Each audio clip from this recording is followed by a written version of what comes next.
हरे कृष्णा भक्ति रसामृत सिंधु अध्याय 18 18 चैप्टर। अध्याय का नाम है भाव भक्ति। भाव भक्ति में हमने ऑलरेडी थोड़ा चर्चा किया कल 17 अध्याय में। 17 चैप्टर भी भाव भक्ति है और 18 चैप्टर भी भाव भक्ति है। तो हमने चर्चा किया 18 अध्याय में भाव भक्ति का डेफिनेशन क्या है वो हमने सुना। भाव भक्ति का संज्ञा डेफिनेशन कि विशुद्ध सत्व गुण हृदय में, हृदय विशुद्ध सत्व गुण में आ जाएगा। 1 नंबर। 2 नंबर वो प्रेम का पहला प्रकाश है, प्रेम आने वाला है उसका आभास होगा। और मतलब ये था। और क्या है, चित्त द्रवित होना होगा, एक लक्षण है। और एक लक्षण क्या है कि उनके शरीर में सात्विक विकार अल्प मात्रा में दिखाई पड़ेंगे।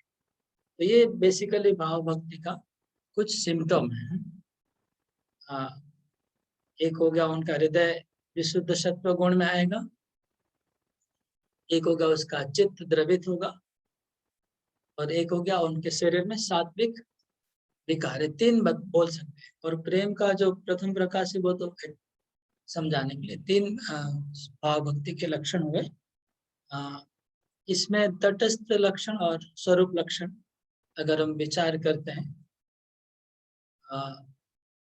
एक चीज ध्यान रखिएगा कि शास्त्रों में जब भी भक्ति की संज्ञा होगी, कोई भी चीज की संज्ञा, कोई भी चीज का डेफिनेशन, ऐसा कुछ भी जब डिस्कस होता है, हमारे गोस्वामी उसको 2 भाग में भाग करते हैं सब जगह।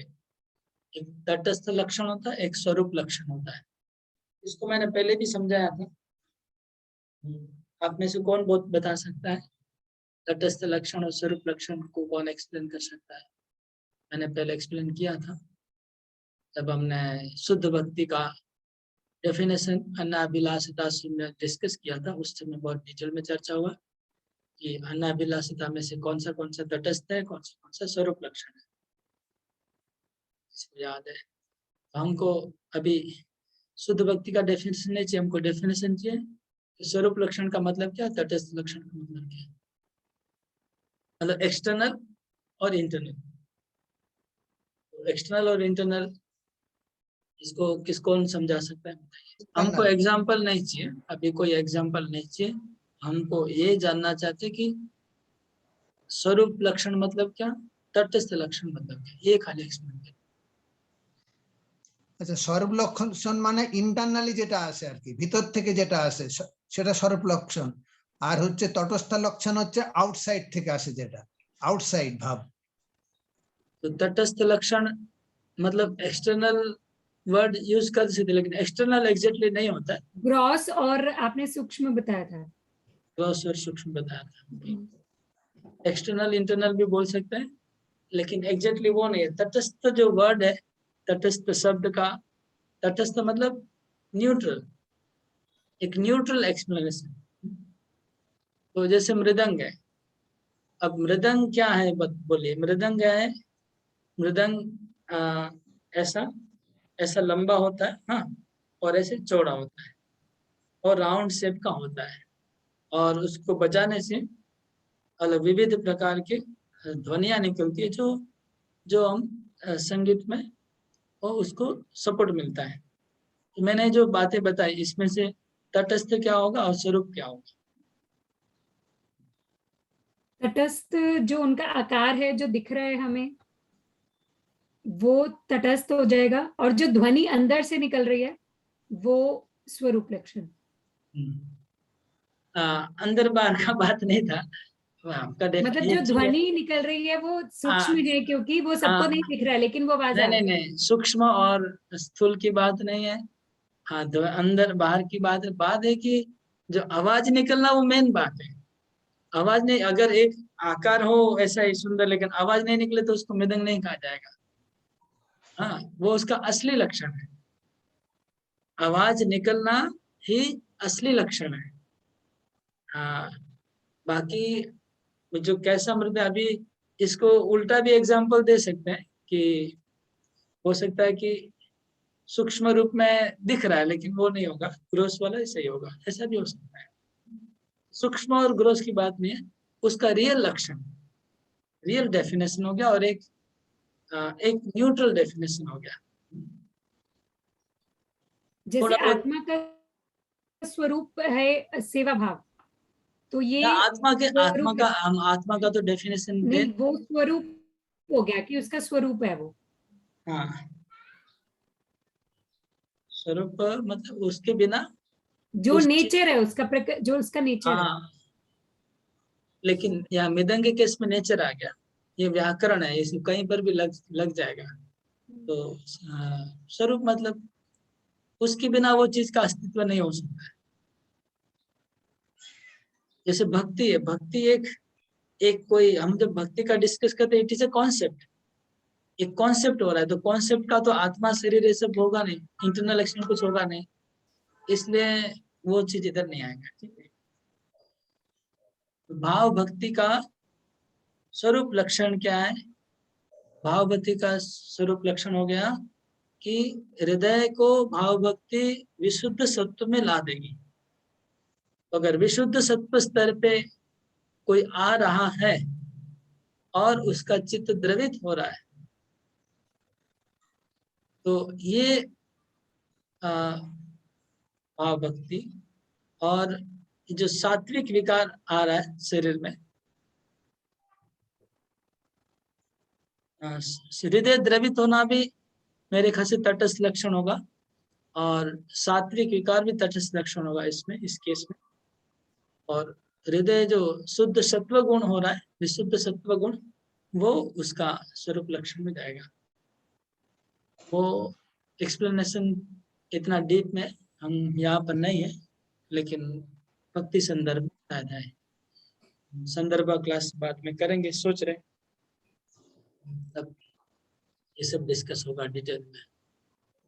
जो भी चीज हम लोग भक्ति रसामृत सिंधु में पढ़ रहे हैं, जो भी समझ में नहीं आ रहा उसका क्लैरिटी है भक्ति संदर्भ ग्रंथ में जीव गोस्वामी ने इसको बहुत ही डीपली एक्सप्लेन किया है। अगर भगवान की कृपा होगी और आप सबकी इच्छा होगी तो हम लोग फ्यूचर में भक्ति संदर्भ भी पढ़ेंगे, सब डिटेल डिस्कस। ठीक है, अभी हम लोग आगे बढ़ते हैं।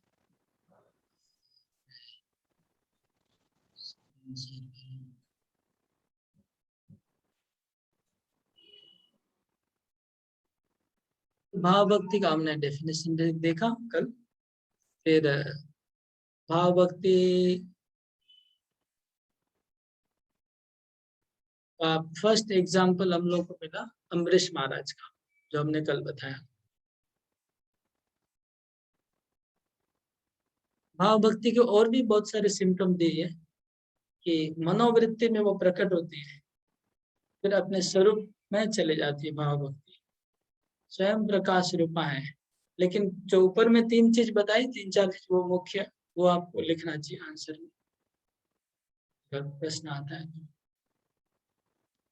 दो प्रकार से भाव भक्ति आती है, एक साधना के द्वारा और एक भगवान की कृपा के द्वारा, भगवान की कृपा के द्वारा। अभी हम भाव भक्ति के जो लक्षण है, सिम्टम है, वो देखेंगे। श्लोक नंबर 25 और 26 आज यहाँ से शुरू करेंगे।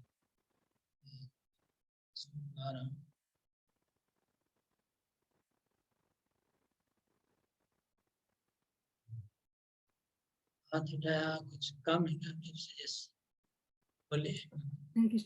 प्रभु जी, जो आपने बताया था लास्ट क्लास में कि रोमांच होता है और आंखों से थोड़ा, जो वो तटस्थ लक्षण आएगा, आंखों से अश्रु बहना, और वो हाँ तटस्थ, वो तटस्थ है।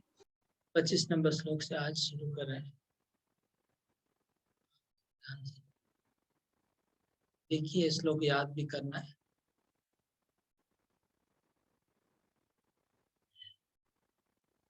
क्षान्तिरव्यर्थ कालत्वं विरक्तिर्मानशून्यता आशाबन्ध समुत्कण्ठा नाम गाने सदा रुचि आसक्तिस्तद्गुणाख्याने प्रीतिस्तद्वसति स्थले इत्यादयो भावासु जाता भावांकुरे जने। जब किसी भगवान के भक्त में भाव अंकुर, भाव का अंकुर, अंकुर आप समझते हैं, जब कोई फूल होता है, फूल के पहले अंकुर होता है, या कोई पेड़ होता है, बीज, जब बीज से पेड़ निकलते तो अंकुर बोलते हैं। तो भाव, जब भाव की कली जब खिलती है, कली का या अंकुर निकलता है भाव का, तो उसके साथ साथ ये 9 गुण है, 9 क्वालिटीज, ये 9 प्रकार के गुण उस भक्त को अलंकृत कर देते हैं। वो भक्त इन 9 गुणों से अलंकृत हो जाता है, 9 अलंकार से अलंकृत हो जाते हैं। ये 9 अलंकार है उसकी, जिसके अंदर भाव भक्ति प्रकट हो चुकी है। उसको अगर आप पहचानना चाहते हैं कि ये भक्त भाव भक्ति में है, अगर आप उनको जानना चाहते हैं, तो उनके शरीर के ऊपर आप अलंकार दिखेंगे। अलंकार मतलब ऑर्नामेंट्स। ये this qualities are like ornaments. ये जो गुण है, ये ऑर्नामेंट्स है, अलंकार है। इन अलंकारों से अलंकृत हो जाएगा वो भक्त, जैसे ही भाव भक्ति उनके अंदर आ जाएगी। तो कौन से अलंकार है? पहले शांति। शांति मतलब टॉलरेंस, सब 1 नंबर गुण है।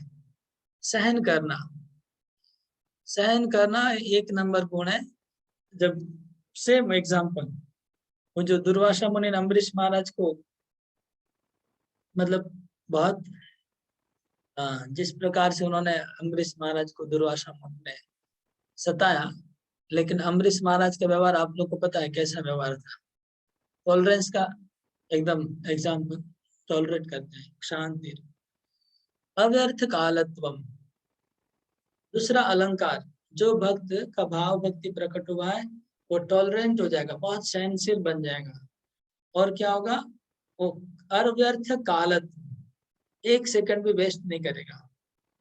3 नंबर अलंकार है विरक्ति। उसको भौतिक जगत में के प्रति, कोई भौतिक भोगों के प्रति उसकी आसक्ति नहीं रहेगी। मान शून्यता, उसके अंदर सम्मान पाने की लालसा नहीं रहेगी, सम्मान पाने की लालसा नहीं रहेगी। आशा बंध, उनके हृदय में आशा से बंधा रहता है, आशा बनी रहती है भगवान को प्राप्त करने की। समुत्कंठा, और बहुत उत्कंठा, भगवान का प्रेम लाभ करने की बहुत उत्कंठा रहती है उसके अंदर, कि भगवान मिलेंगे मिलेंगे, भगवान मिलेंगे, उसकी उत्कंठा बनी रहती है। बहुत लोभी, प्रेम लाभ करने के लिए लोभी बना रहता है उत्कंठा। नाम गाने सदा रुचि, और सर्वदा वो हरिनाम गाता रहेगा। जिसको भाव भक्ति मिली है वो सब समय भगवान का नाम वो गा रहा है, नाम जप कर रहा है, वह गा रहा है, वह जप कर रहा है, वह गा रहा है, नाम के बिना नहीं रहेगा। और आसक्ति तद्गुणाख्यान, और भगवान की गुणों का वर्णन करने में उसकी बहुत आसक्ति बनी रहेगी। भगवान के गुणों का वर्णन करता रहेगा हमेशा, उसमें आसक्ति हो गई है, गुणों का वर्णन करने में आसक्ति हो गई है, मतलब उसके बिना रह नहीं पाएगा गुणों का वर्णन के बिना। और प्रीति तद्वसति स्थले, और भगवान के धाम में उनके बहुत उसको प्रीति हो गई है, भगवान के धाम के प्रति, भगवान का जो भगवान जहाँ रहते हैं उस स्थान के प्रति उसको प्रेम हो गया। और भगवान के भक्त लोग जहाँ रहते हैं उस स्थान के प्रति उसको बहुत प्रेम हो गया। ये 9 गुण है, ये 9 प्रकार के 9 अलंकार है। तो 9 बहुत जगह 9 आता है। नवधा भक्ति, 9 प्रकार की भक्ति है। तुलसी की सेवा हम देखें 9 प्रकार की है। फिर मथुरा महात्म्य, मथुरा को 9 प्रकार से हम देखा, 9 प्रकार से मथुरा की सेवा आई, धाम की सेवा आई। तो ये भक्ति के जो स्टेप है, श्रद्धा, साधु संग, प्रेम, वो भी 9 हो गया। यहाँ भाव भक्ति के लक्षण भी नव है, तो नव नव नव नवायमान हो रहा है सब कुछ। तभी एक एक को रूप गोस्वामी एग्जाम्पल देंगे, एक एक का एग्जाम्पल। कौन सा भक्त भाव भक्ति के स्तर पे उसने ये अलंकार का प्रदर्शन किया, ये अलंकार उनके जीवन में दिखाई पड़ा। आइए, तो एक नंबर है शांति। तो पहले रूप गोस्वामी प्रभुपाद जी पहले हमें उसको एक्सप्लेन करते कि शांति क्या है, उसके बाद वो एग्जाम्पल देते हैं। तो शांति क्या है? क्षोभ हेतु तो अभिप्राप्त शांति अक्षोभितात्मता। इसका मतलब क्षोभ, क्षोभ मतलब डिस्टरबेंस, हेतु मतलब रीजन और कारण। तो डिस्टरबेंस, डिस्टर्ब होने के लिए सारे रीजंस मौजूद है, फिर भी अनडिस्टर्ब, अक्षुब्ध, अक्षुभी मतलब अनडिस्टर्ब, अनडिस्टर्ब रहना, इसको बोलते शांति। सुनाया? There are all the reasons for getting disturbed, still one remains undisturbed, वो कहते हैं शांति।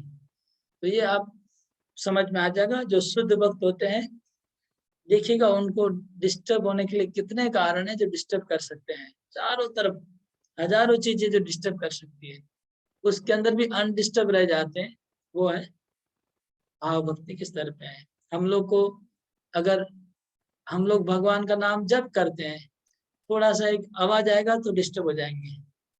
हाँ, थोड़ा कोई टीवी का आवाज आया, रेडियो का आवाज आया, पंखा धीमा हो गया, एसी बंद हो गया, हम लोग डिस्टर्ब हो जाएंगे। मच्छर काटा, डिस्टर्ब हो जाएंगे। हम लोग छोटी छोटी चीजों में, ये तो कोई कुछ बोल दिया, डिस्टर्ब हो जाएंगे। लेकिन जो भाव भक्ति स्तर पे भक्त है, उनके बहुत सारे डिस्टर्ब होने के कारण है, फिर उनका मन भगवान की सेवा में लगा हुआ है, अनडिस्टर्ब होके भगवान की सेवा कर रहे हैं। एग्जाम्पल है परीक्षित महाराज। आइए, परीक्षित महाराज का एक बहुत सुंदर श्लोक है, बहुत फेमस श्लोक है। जिनको श्लोक याद करना अच्छा लगता है, ये श्लोक याद कर सकते हैं।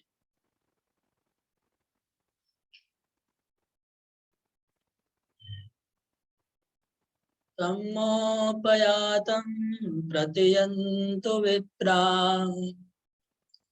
गंगा च देवीं धृतचित्तमीशे द्विजोपसृष्टा कुहको तक्षको वा दशत्वलंगायत विष्णु गाथा। तो बहुत भयंकर एडवर्स सिचुएशन में भी जिनका मन डिस्टर्ब नहीं होगा, वो है शांति। परीक्षित महाराज इस श्लोक में कहते हैं, सबको पता है परीक्षित महाराज की कहानी, कि उनको श्राप मिला है कि 7 दिन में मृत्यु हो जाएगी। तक्षक नाग के दंशन से उनकी मृत्यु होने वाली है। उनको पता है कि 7 दिन के बाद नाग आएगा, उनको काटेगा और वो मर जाएंगे, उनको पता है। वो भागवत सुनने बैठ गए। अब भागवत सुनने बैठ गए हैं और तक्षक नाग उधर से रिलीज हो चुका है, चलना शुरू कर दिया है, 7 दिन में यहाँ पहुंचेगा। ऐसा कोई भी पृथ्वी पे कोई भी आदमी हो, उसको अगर पता चल जाए कि एक सर्प आ रहा है और 7 दिन के बाद उसको आके काटेगा, तो उसकी क्या दशा होगी समझ लीजिए। सांप, तक्षक नाग की बात छोड़ दीजिए, कि कोरोना नाग किसी को आ जाए और कैंसर आ जाए और डॉक्टर बोलते हैं कि 7 दिन में मृत्यु होने वाली है, तो उसकी कैसी दशा होती है। बस यही इधर बताया हुआ है। परीक्षित महाराज बोलते हैं कि ये तो परीक्षित महाराज बैठे हुए हैं और चारों तरफ हजारों ऋषि मुनि बैठे हुए हैं। परीक्षित महाराज को कंसोल करने के लिए आए हैं। परीक्षित महाराज को कंसोल करने के लिए, समझाने के लिए, आशीर्वाद देने के लिए, सांत्वना देने के लिए सब लोग आए हुए हैं। तो परीक्षित महाराज बोलते हैं, आप लोग, मुझे कोई सांत्वना नहीं चाहिए, मुझे कोई तक्षक नाग की दवा नहीं चाहिए। बहुत लोग दवा लेके आए, मेडिसिन, मुझे कोई सांप काटने की दवा नहीं चाहिए, मुझे कोई मंत्र नहीं चाहिए जिससे वो तक्षक नाग को मार डालेंगे। तो क्या चाहिए? मैं बोलते कि मैंने हृदय में हरि को धारण कर लिया है। मैंने हृदय में श्री हरि को मैंने धारण कर लिया। मेरे हृदय में भगवान आ गए हैं, ध्यान कर रहे हैं। और अभी मैं चाहता हूं कि आप सब कृपा करके हरि कथा सुनाइए। आप लोग हरि कथा गाइए, हरि गुण गाइए, कीर्तन करिए, गाइए। मैं आप लोग का कीर्तन सुनना चाहता हूँ। आप लोग कीर्तन करते रहिए, गाते रहिए, मैं श्रवण करूंगा और मेरे हृदय में हरि हरि का मैं ध्यान कर रहा हूँ। और तक्षक नाग आएगा, आके काटेगा, उसको अपना काम करने दीजिए और आप लोग अपना काम कर दीजिए, मुझे अपना काम करने दीजिए। ये था उसका कॉन्शियसनेस। ये है शांति। समझ में आ रहा ना? बहुत सिंपल है। तो बहुत एग्जाम्पल बहुत प्रैक्टिकल है। हमको कई भक्तों ने बताया रिसेंटली कि अभी 2 दिन पहले ही एक जन ने, किसी ने मुझे कहा, भूल गया मैं, नाम याद नहीं आ रहा है किसका हुआ, उनको किसका बात है, 2-4 दिन पहले एक भक्त ने बोला उनको बीमारी हो गया था, शायद कोरोना व दूसरा कोई बीमारी हो गया था, और वो बीमार थे। उनको डॉक्टर मृत्यु निश्चित हो गई थी कि इतना घंटे के बाद मृत्यु होने वाला है, इतना दिन में मृत्यु होने वाला है, सब निश्चित हो गया। तो उन्होंने सबको बोल दिया कि आप लोग रोना धोना बंद कर दीजिए, कुछ नहीं करना है, आप लोग हरि नाम करिए और मुझे भी हरि नाम करने दीजिए, मैं ताकि भगवान का स्मरण करते करते मैं अपना ठीक मेरा गति हो जाए।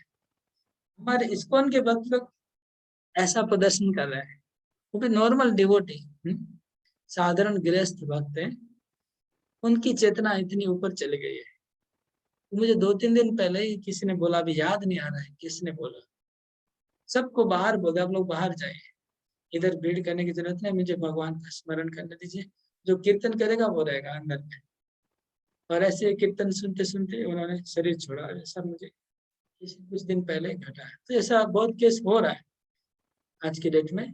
प्रभुपाद जी की कृपा से पृथ्वी पे बहुत लोग का ऐसा हो रहा है कि मरने के समय वो लोग भगवान का कीर्तन सुनना चाह रहे हैं, तो दूसरी बातें सुनना नहीं चाहते। तो ये है सेम, ये कॉन्शियसनेस परीक्षित महाराज का बताया जा रहा है कि तक्षक आएगा, मारेगा, वो होगा, जो होगा होगा, आप लोग कीर्तन करिए। परीक्षित महाराज ने सबको बोला, उपस्थित ब्राह्मणों को।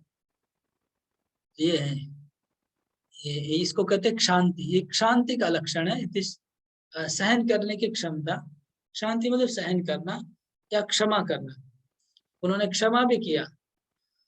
परीक्षित महाराज ने वो जो तक्षक के प्रति उन्होंने मन में ईर्ष्या नहीं रखी, 1% भी नहीं। तो उनको तक्षक नाग उनका शत्रु जैसा नहीं दिख रहा है। ये बात बड़ी है, मतलब इसके पीछे एक रहस्य छुपा हुआ है।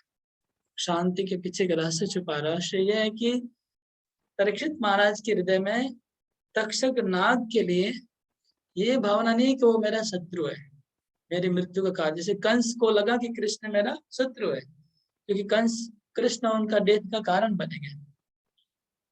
वो भावना नहीं है। इवन श्रृंगी मुनि ने श्राप दिया है, श्रृंगी के प्रति भी परीक्षित महाराज के हृदय में ऐसी भावना नहीं आई कि श्रृंगी का मृत्यु होना चाहिए, श्रृंगी को वैष्णव अपराध लगेगा, ऐसा नहीं सोचा। हम लोग के प्रति कोई कुछ कहता तो हम लोग सोचते हैं कि उसको वैष्णव अपराध लगेगा, मेरे को उसने कष्ट दिया, उसको वैष्णव अपराध लगेगा, उसका कुछ अनिष्ट होगा। तो परीक्षित महाराज के दिमाग में ये बात नहीं आई कि श्रृंगी का अनिष्ट होगा क्योंकि उसने अपराध किया है, ये नहीं सोचा उन्होंने। इसलिए ये रहस्य की बात है, वो बहुत बड़ी बात है। इसके बाद शांति आ रही है, उसके बाद वो अनडिस्टर्ब होके कथा सुन पा रहे हैं। पीछे रहस्य ये है।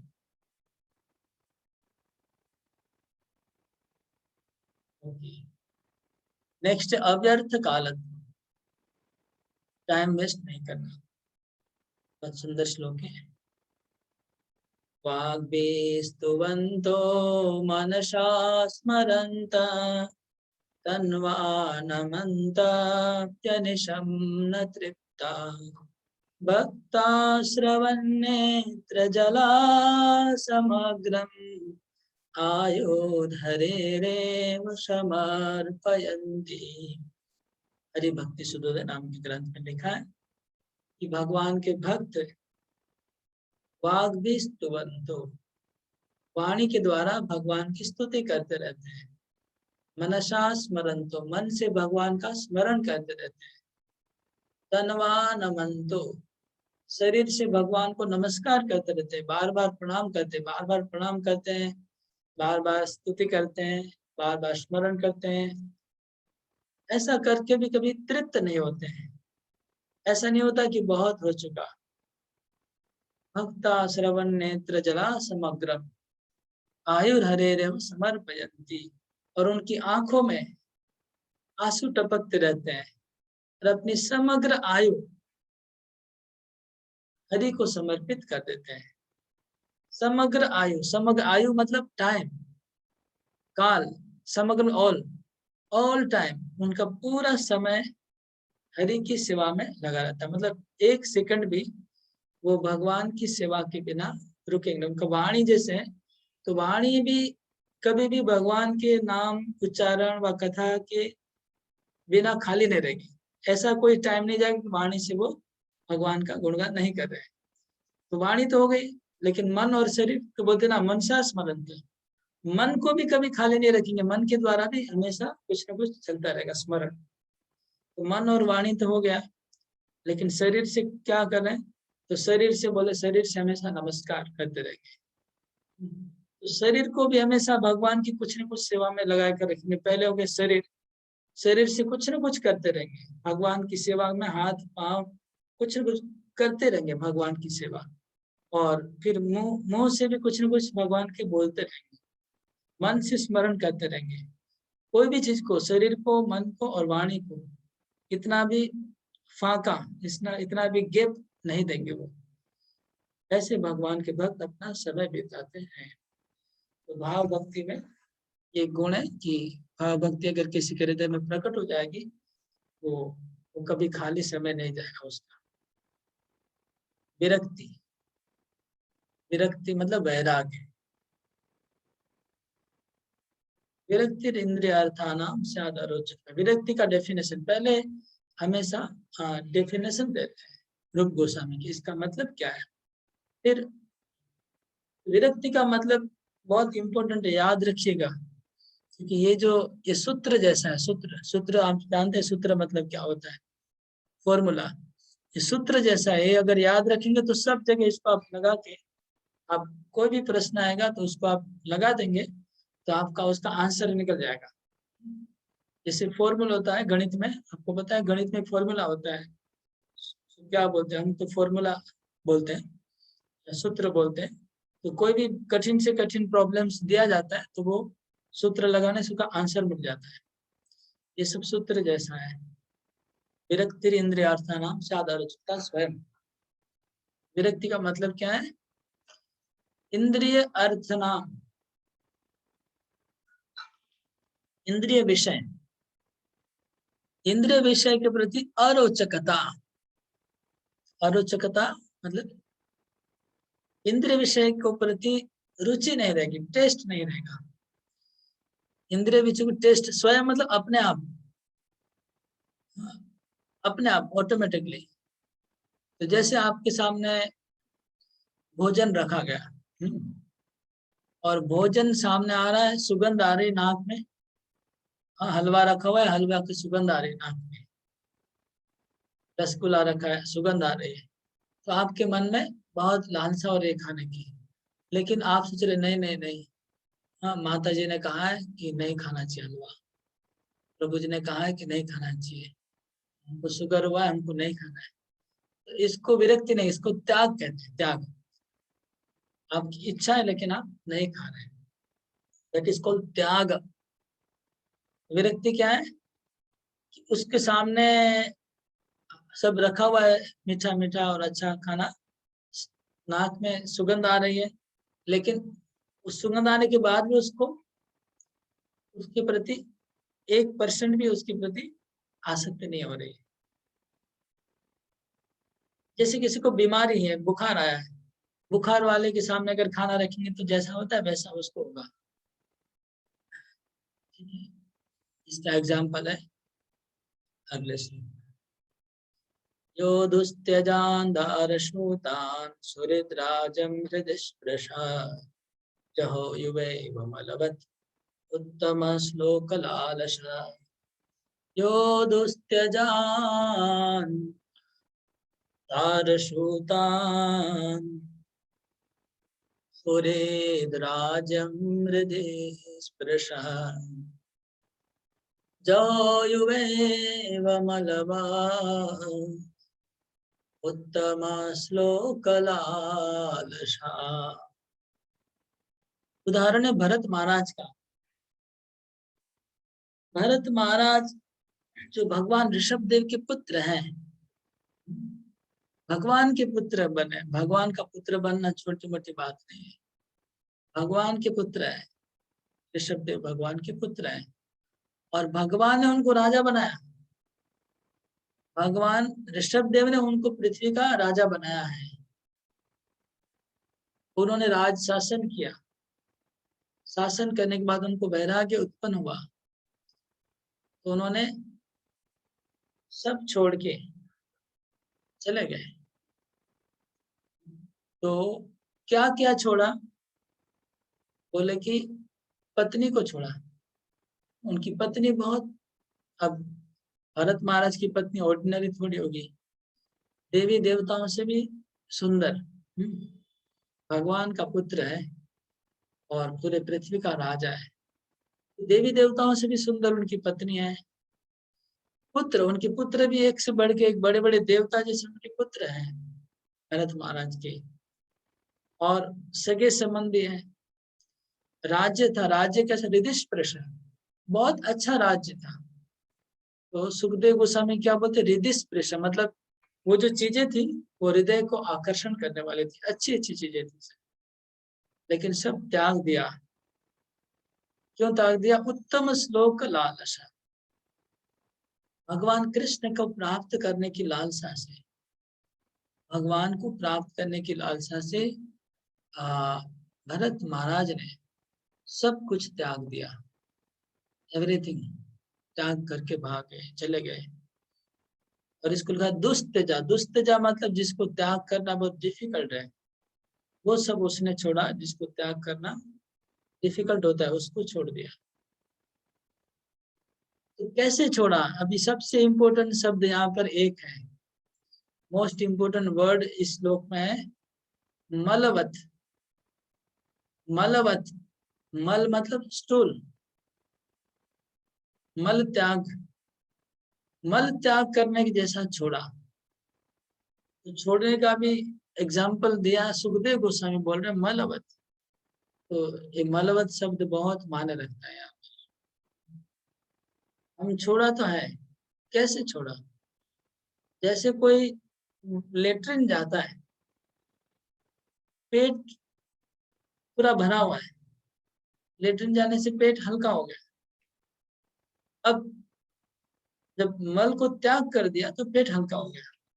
तो क्या कोई ये सोचता कि मैंने आज बहुत बड़ा एक पराक्रम किया? क्या मैंने मल को त्याग कर दिया? ऐसा कोई सोचेगा? मल को त्याग करके मैंने बहुत बड़ा दानवीर हूं, मैं फ्री में छोड़ के आ गया मल। अरे, तो ये कॉन्शियसनेस क्या बोल रहा है यहाँ पर कि इट हैज नो वैल्यू। हमने जो चीज छोड़ा है उसका कोई एक नंबर, पहला नंबर कि उसका कोई वैल्यू नहीं है। कि हमने छोड़ के कोई बहादुरी, बहुत बड़ी बहादुरी कर दी कि मल को त्याग कर दिया हमने। कोई बहादुरी नहीं कि मल को त्याग करके हमने दो नंबर क्यों? मल हमको पेट में रहने से और नुकसान करता। अगर हम मल त्याग नहीं करेंगे तो हमारे पेट में ही और कीड़े हो जाएंगे, हमारे शरीर में बहुत बीमारी आ जाएगी। जब किसी का किडनी फेल हो जाता है तो पाइप लगा के निकालना पड़ता है कचरा अंदर से, नहीं तो और बीमारी बढ़ जाती है। तो आपने कोई बड़ा बहादुरी नहीं किया मल त्याग करके।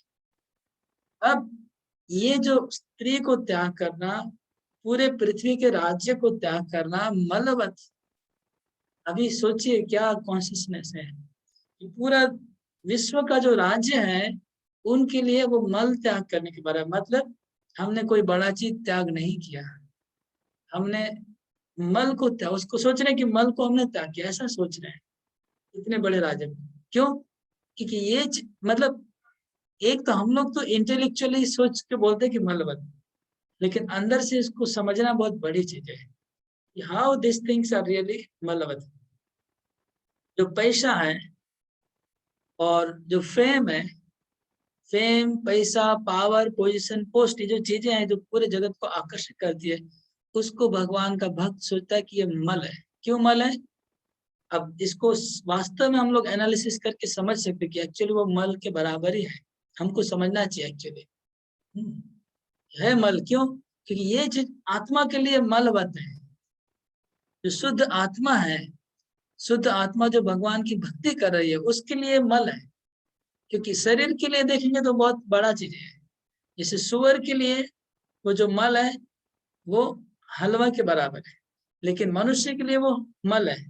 इसी प्रकार जो पृथ्वी का जो राज्य है वो हम लोग के लिए सोना है, गोल्ड है, लेकिन जो आत्मा के लिए वो मल है। क्यों? आत्मा जो शुद्ध आत्मा है, भगवान की भक्ति करता है, उसको ये तो डिस्टर्ब करता है। ये सारी चीजें आत्मा को भगवान की सेवा करने नहीं देती है, डिस्टर्ब करती है। तो उल्टा ये चीज रहने से आत्मा का नुकसान होगा। इसको त्याग किया तो कोई बड़ा काम नहीं किया। तो ये ऐसा त्याग, मतलब त्याग करने के बाद ये भावना हृदय में, त्याग करने के बाद ये नहीं रहना चाहिए कि हमने बहुत कुछ त्याग किया तो उसकी महिमा कुछ नहीं है, महत्व नहीं रहना चाहिए उस चीज का। यहाँ पर एकदम एग्जाम्पल है, उसका कोई महत्व नहीं रहना। हमने कोई बड़ा चीज बहादुरी नहीं की है त्याग करके, ये था क्या हुआ, विरक्ति। ये था जड़ भरत की विरक्ति थी। तो संसार से जिसको भाव भक्ति उत्पन्न होगा जिनके हृदय में, उनको पूरा संसार के प्रति विरक्ति हो जाएगी और संसार में कोई उनको आकर्षण नहीं रहेगा, रुचि नहीं रहेगी। अरोचकता, अरोचकता मतलब उसमें कोई रुचि नहीं रहेगी, टेस्ट नहीं लगेगा, टेस्ट नहीं रहेगा, मल जैसा दिखेगा ये सब चीज। तो ये गुण उनके अंदर आएंगे, विरक्ति का गुण। जैसे रूप गोस्वामी और सनातन गोस्वामी जब चैतन्य महाप्रभु के चरणों में समर्पित होते हैं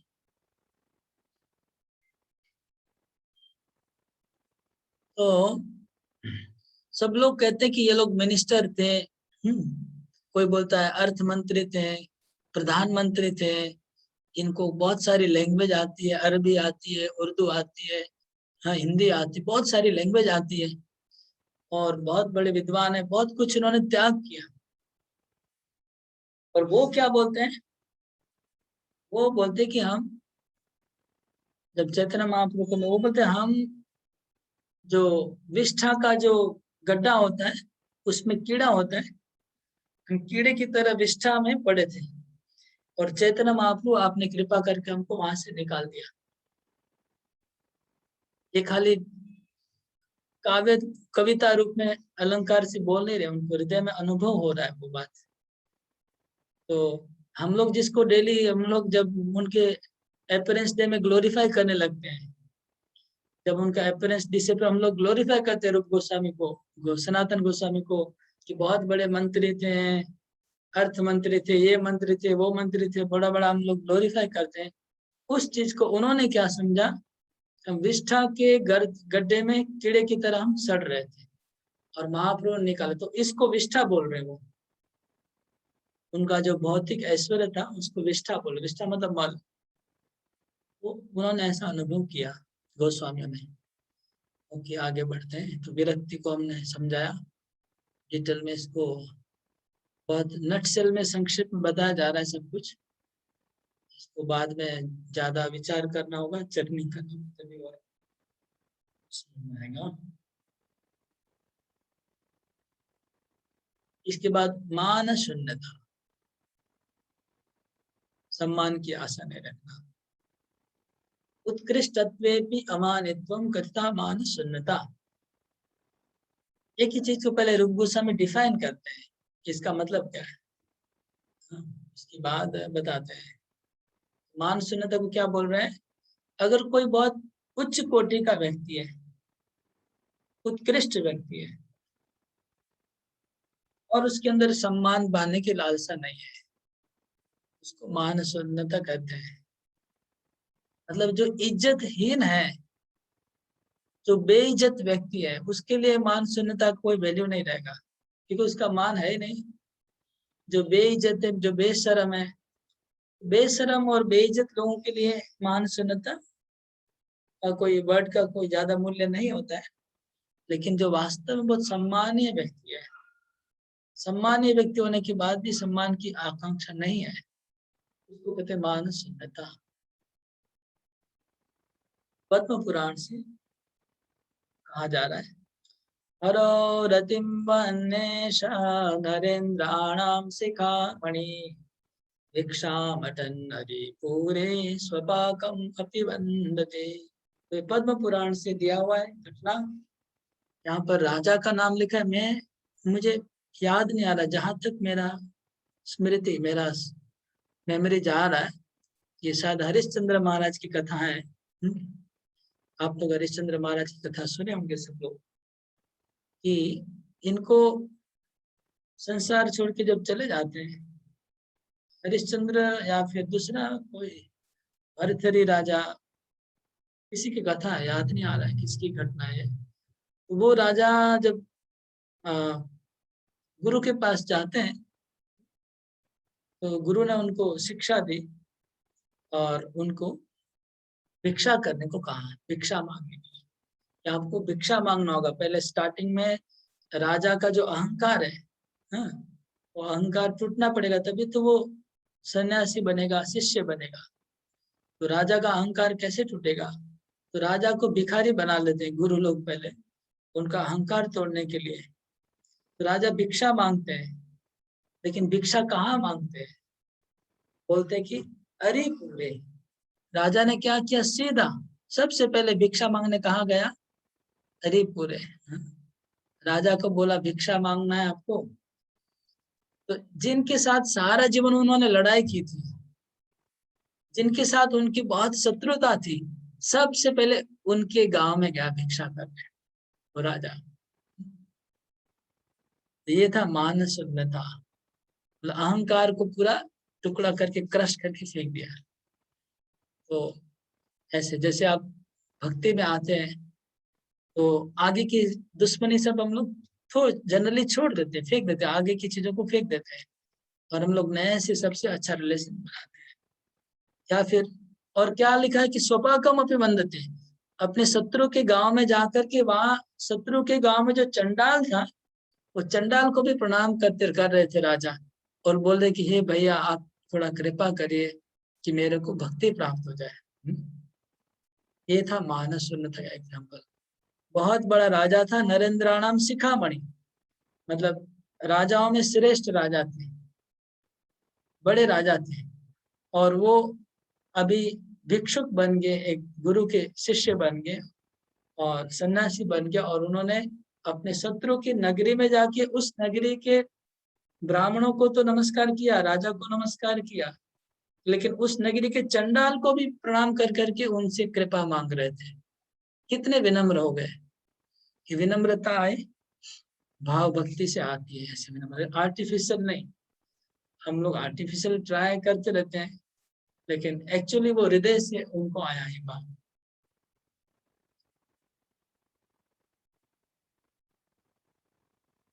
ऐसा एक घटना हम लोग का रिसेंट हिस्ट्री में भी हुआ। प्रभुपाद शायद तात्पर्य में कोट करे, लाला बाबू नाम के एक कलकत्ता के बड़े एक जाने माने कोई व्यवसायी थे, लाला बाबू। लाला बाबू कलकत्ता के थे। रिसेंट वो वृंदावन जाते हैं और वृंदावन में गुरु से दीक्षा लेते हैं। उनके गुरु ने उनको भिक्षा के लिए कहा। तो लाला बाबू का सारा जीवन एक आदमी से झगड़ा चल रहा था। तो लाला बाबू ने सीधा अपने जो सबसे झगड़ा होता था उनका जिनसे उनके घर पे वो भिक्षा मांगने चले गए और भिक्षा मांगी। तो उनका जो शत्रु था उसका हृदय भी पिघल गया, वो भी रोने लगा। और लाला बाबू को तब प्रेम भाव भक्ति उसकी आंखों में तब आंसू आए। उसके बाद वहां से उनको भाव भक्ति प्राप्त हुई। लाला बाबू को ये घटना फेमस है, सब वैष्णव लोग जानते हैं, और प्रभुपाद ने शायद थोड़ा सा कोट भी किया है।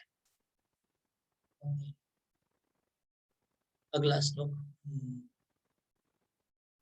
आशा बंध। आशा बंधो भगवत प्राप्ति संभावना दृढ़। आशा बंध शब्द का अर्थ क्या है? कि भगवान की प्राप्ति होगी, वो संभावना दृढ़, उसको दृढ़ दृढ़ संभावना है। संभावना मतलब पॉसिबिलिटी, संभावना पॉसिबिलिटी, दृढ़ मतलब स्ट्रॉन्ग, उसको स्ट्रॉन्ग दृढ़ विश्वास है कि भगवान की प्राप्ति हो जाएगी। इसको बोलते आशा बंध। प्राप्ति की संभावना है, हाँ, संभव है, पॉसिबल है, पॉसिबिलिटी है, श्योर, सर्टेनली 100% पॉसिबल है कि भगवान मुझे मिलेंगे। ऐसा हो, इसको बोलते आशा बंध है। तथा श्रीमद प्रभुपादा नाम, हाँ, प्रभुपाद का नाम है, तो ये हमारे ऐसी भक्तिदान प्रभुपाद का नाम नहीं है, दूसरे प्रभुपाद जी का नाम। न प्रेमा श्रवणादि भक्तिरपि योगोऽथवा वैष्णवो ज्ञानं वा शुभ कर्म वा कियदहो सज्जातिरपि अस्ति मा। हीनार्थ्यधिक साधके त्वयि तथाप्यच्छेद्यमूला सती। हे गोपी जन वल्लभ व्यथयति मदासे। ये श्रीमद प्रभुपादा नाम कौन है? आप लोग बुक में देख के बोल सकते हैं, मुझे याद नहीं आ रहा है। प्रभुपाद जी ने जरूर नाम लिखा होगा, इनको बता रहे हैं। एक भक्त है, एक आचार्य हमारे हैं, वो बोल रहे हैं, ये भगवान, मेरे हृदय में प्रेम भक्ति तो नहीं है। आपको प्राप्त करने के लिए क्या चाहिए? प्रेम चाहिए। प्रेम के बिना भगवान प्राप्त नहीं होते। मेरे पास प्रेम भक्ति नहीं है, तो क्या है? साधना भक्ति है, तो बोलते साधना भक्ति भी नहीं है, श्रवणादि भक्ति भी नहीं है, साधना भक्ति भी नहीं है, प्रेम भक्ति भी नहीं है, तो क्या है? आपने योग, अष्टांग योग किया? नहीं नहीं नहीं, अष्टांग योग मैंने नहीं किया। तो फिर क्या किया आपने? तो फिर आपने वर्णाश्रम धर्म किया?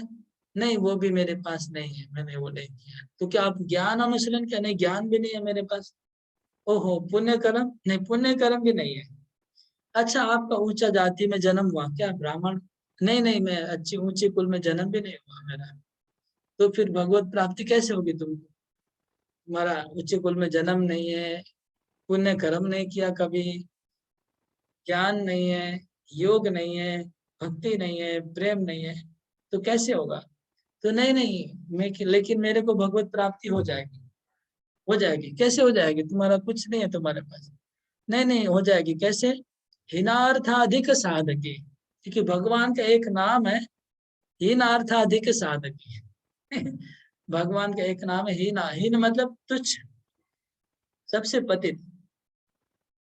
अधिक साधक है, उसको ज्यादा कृपा करते भगवान, ये भगवान का एक गुण है। तो मुझे पता है कि भगवान पतित व्यक्ति को ज्यादा कृपा करते हैं। अच्छा, तो वो जो भगवान का एक गुण है, इसलिए वो गुण से मेरे मन में एक आशा जन्म ही है। वो आशा कैसी है? अच्छेद मूला। वो आशा अच्छेद मूला, जिसका मूल को उखाड़ नहीं सकते हैं। मेरे हृदय में एक आशा की लता, मेरे हृदय में आशा लता एक जन्म ले रही है। वो आशा लता का जो मूल है वो निकलेगा नहीं, ऐसा दृढ़ दृढ़ जमा हुआ है हृदय के अंदर। तो अच्छेद मूला आशा है मेरे हृदय में, सती है वो आशा, सती है। वो आशा को मैं उखाड़ नहीं पा रहा हूँ। तो वो आशा क्या है? कि जरूर भगवान मुझे कृपा करेंगे, क्योंकि वो है पतितों के कृपालु। तो हे गोपी जन वल्लभ, हे कृष्ण, हे गोपियों के स्वामी कृष्ण, मेरा मैं बहुत व्यथित हो रहा हूँ। व्यथयते, हाँ हाँ, मैं व्यथित हो रहा हूँ, मुझे बहुत पीड़ा हो रही। क्यों? कि आशा मुझे, मेरी आशा मुझे खुद को जला रही है। तो मेरी आशा मुझे कैसे जला रही है? इसका तात्पर्य क्या है कि मेरी आशा ही मुझको मार रही है, मुझे जला रही है। कैसे? तो मेरी आशा मुझे इसलिए मार रही है कि एक तरफ मैं सोच रहा हूँ कि मेरे में भक्ति नहीं है, ज्ञान नहीं है, योग नहीं है, प्रेम नहीं है, मेरा कोई चांस नहीं है भगवान की प्राप्ति करने का, कोई चांस नहीं है।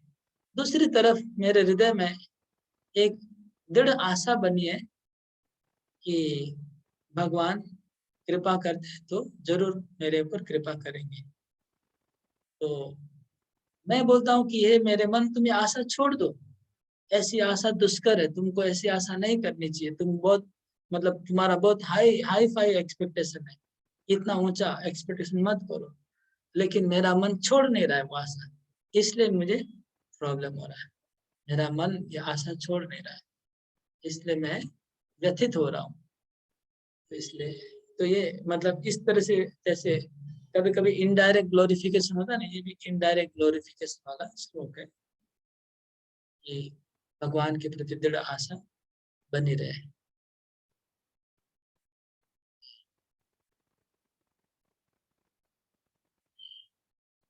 समुत्कंठा, समुत्कंठा मतलब निज अभिष्ट लाभाय गुरु लुब्धता। उत्कंठा, उत्कंठा सबको पता है, व्यग्र होना। किसके लिए व्यग्र होना? हमारा जो अभिष्ट लाभ, मतलब मेरा जो गोल है, लक्ष्य है, लक्ष्य की प्राप्ति करने के लिए लुब्धता मतलब लोभ, लालच। कितनी लालच? गुरु मतलब महान, बहुत बड़ी लालच, बड़ा लोभ। तो अपने लक्ष्य की प्राप्ति करने के लिए जो बहुत लोभ होता है, हाँ, उसको बोलते समुत्कंठा। तो हमें ऐसा बना रहना चाहिए, लोभ बना रहना चाहिए अपने अभिष्ट प्राप्ति करने के लिए, तो जरूरी है। उदाहरण है कृष्ण कर्णामृत। कृष्ण कर्णामृत किन का लिखा हुआ है? शायद शायद कवि कर्णपुर का लिखा हुआ है या बिल्वमंगल ठाकुर का लिखा हुआ है। बिल्वमंगल ठाकुर का लिखा हुआ है। पिछला श्लोक भी जो प्रभुपादा नाम था वो भी शायद बिल्वमंगल ठाकुर का ही होगा, मुझे लग रहा है।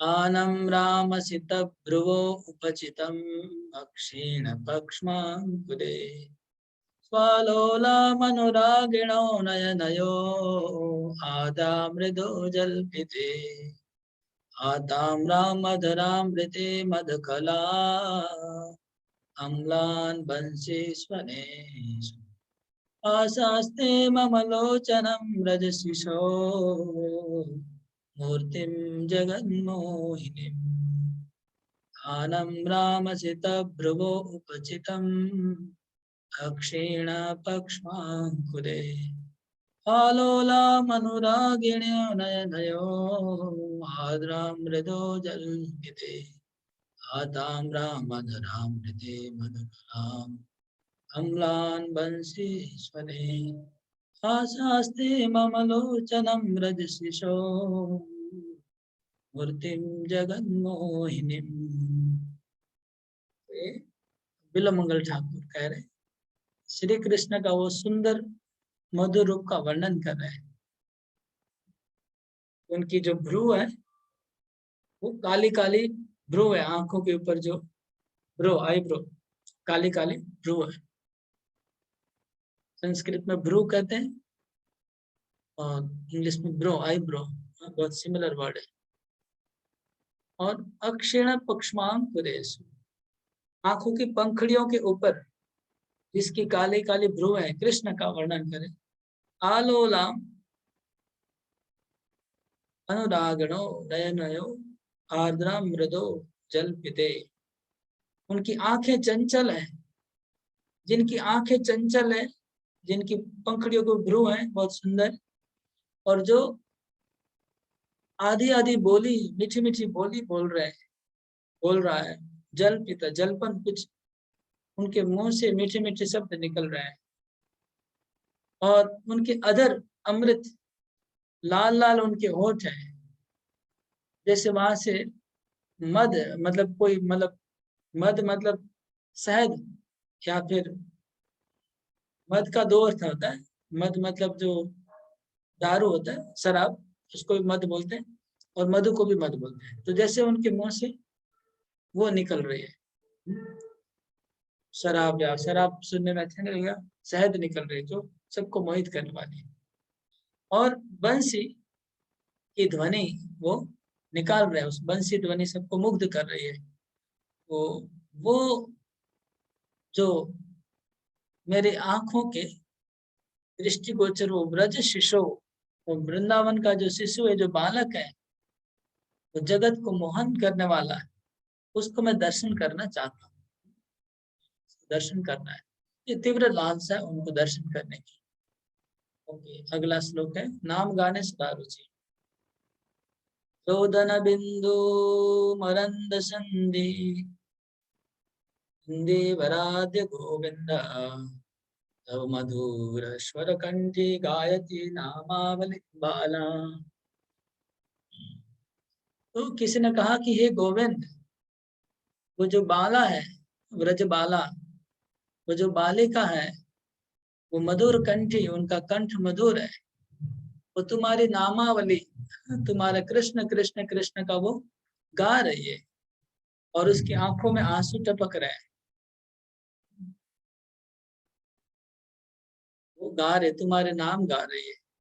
तो ये भगवान के नाम में रुचि का एक एग्जाम्पल दिया। गुणों का वर्णन, ये भी कृष्ण कर्णामृत। तो कृष्ण कर्णामृत से बहुत सारे श्लोक यहाँ पर रूप गोस्वामी ने लिए। 3 श्लोक ले लिए। माधुरादपि मधुरम मन्मथता तस्य किमपि कैशोरम, चपलादपि चपलं चेतो बत हरति हन्तु किं कुर्मः।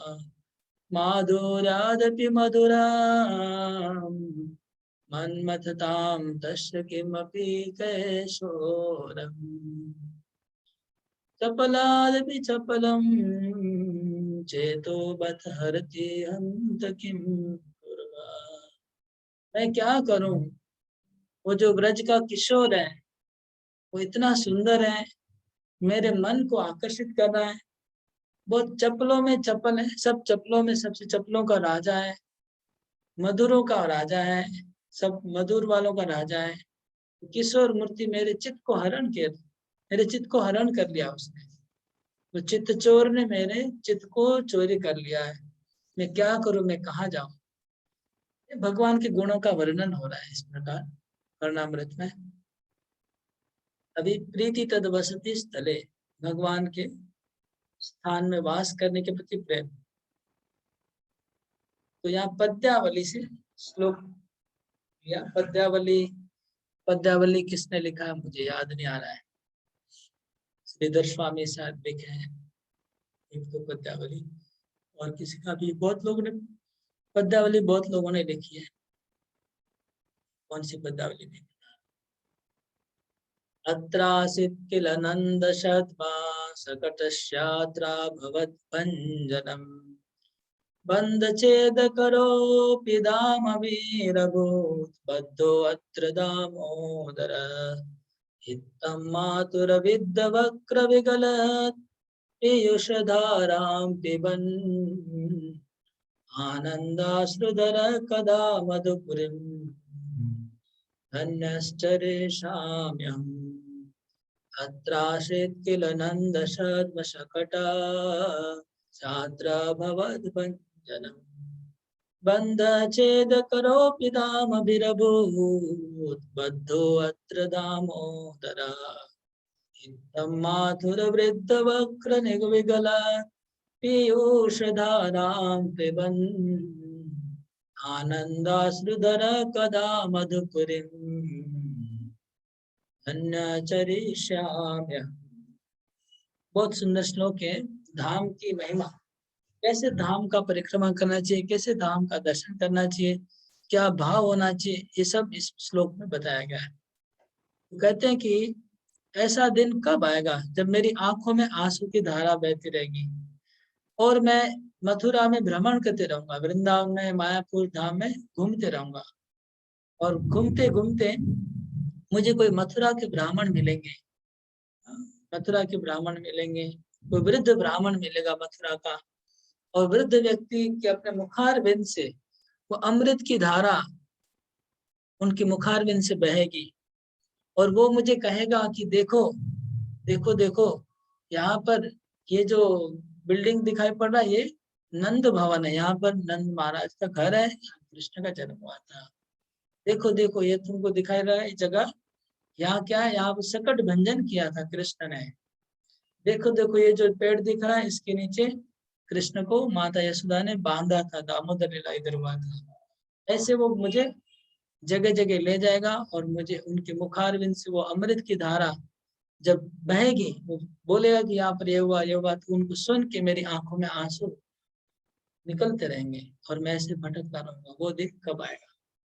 ये है धाम वास करने का भाव भक्ति वालों का। तो ये हो गया 9 लक्षण। 9 लक्षण हो गए इसके, जो लोग भाव भक्ति में। इसके आगे थोड़ा सा भाव भक्ति क्या नहीं है, मिसकॉन्सेप्शन क्या है, वो सब क्लियर करें अगले श्लोकों में।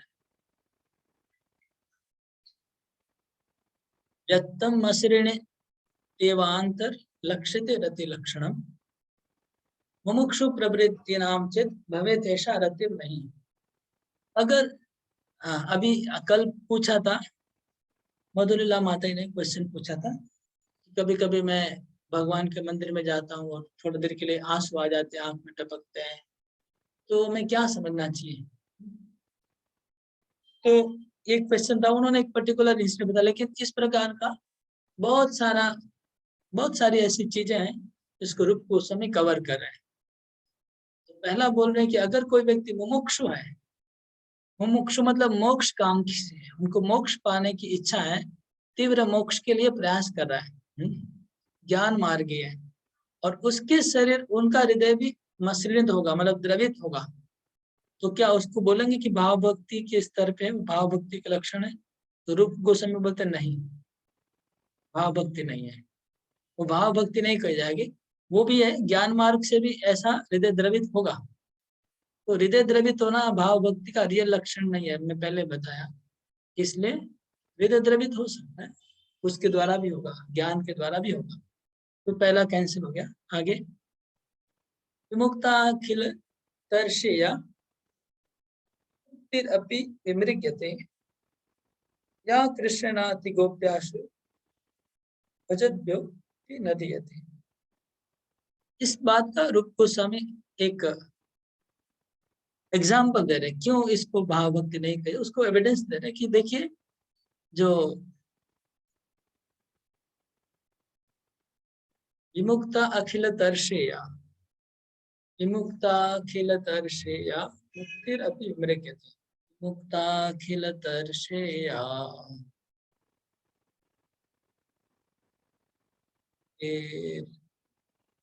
अपि विमृग्यते या कृष्णेनाति गोप्यासु भजद्भ्योऽपि न दीयते। तो रूप गोस्वामी कहते हैं सा भुक्ति मुक्ति कामत्वात् शुद्धां भक्तिम् अकुर्वताम् हृदये संभवत्येषां कथं भागवती रति। रूप गोस्वामी कहते हैं कि जो भगवान की भाव भक्ति है वो सुदुर्लभ है, दुर्लभ है बहुत। कितनी दुर्लभ है कि कृष्ण अति गोपन करके रखते हैं इस भाव भक्ति और प्रेम भक्ति को, कि जो भगवान की भजन करते हैं, भगवान का साधना करते हैं, उनको भी जल्दी से नहीं देते हैं। हाँ, और ये जो भाव भक्ति है वो जो संसार की समस्त वासनाओं से मुक्त हो चुके हैं, अखिल तरसे सब वासनाओं से मुक्त हो चुके हैं, वो उनके द्वारा भी भाव भक्ति, वो भी भाव भक्ति का आशा करते रहते हैं।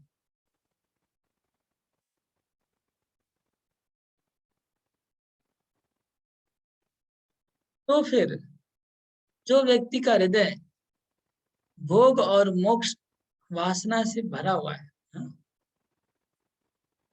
और जो लोग शुद्ध भक्ति का अनुशीलन नहीं कर रहे हैं, उनके हृदय में भाव भक्ति कैसे आ सकती है? ये संभव नहीं है। इसलिए ये बात रूप गोस्वामी एस्टैब्लिश करते कि अगर किसी का हृदय भोग वासना और मोक्ष वासना भरा हुआ है अभी भी, तो भाव भक्ति का चांस नहीं, क्योंकि भाव भक्ति शुद्ध सत्व विशेष आत्मा, तीनों गुणों से मुक्त होना भाव भक्ति का लक्षण है। ओके। किंतु बाल चमत्कार करी तच्चिन्न वीक्षया अभिज्ञेन शुभोदय प्रत्याभाष प्रकृतिता। लेकिन अगर किसी के शरीर में आपको भाव भक्ति के लक्षण दिखाई पड़ते हैं, तो क्या करेंगे? उसका अंदर भोग और मोक्ष की वासना है, लेकिन फिर भी भाव भक्ति के लक्षण दिखा रहे, तो क्या बोले रूप गोस्वामी? तो बाल चमत्कारकारी। बाल चमत्कारकारी मतलब समझते हैं आप लोग? बाल चमत्कारकारी शब्द बहुत सिंपल है, समझने में कोई दिक्कत नहीं होगी। बाल मतलब मूर्ख, अज्ञ। तो मूर्खों को चमत्कार करने वाली वो जो लक्षण है, मूर्खों को आकर्षित करने के लिए है, मूर्खों को चमत्कार करने के लिए है। ये कोई जादूगर आते हैं गांव में, तो वो बच्चों को ना ये सब करके बच्चों को हंसाते हैं, तो बच्चे लोग हंसते और वो बहुत आश्चर्य। लेकिन बड़े लोग उसके द्वारा प्रभावित नहीं होते, क्योंकि उनको पता है कि जैसे स्कूल में आते थे ऐसे उंगली रखते थे, पानी निकलता था। हाँ, आपको याद होगा। उसका बच्चे का कान पकड़ते हैं तो पानी निकलेगा, कान छोड़ देंगे तो पानी बंद हो जाता है, वो डब्बे में से पानी गिरता था। तो बच्चे लोग आश्चर्य, क्या बात, इसके कान में क्या है? वो उसका कान पकड़ेंगे, डब्बे से पानी गिरता रहेगा। उसको कान छोड़ देंगे, डब्बे से पानी रुक जाएगा।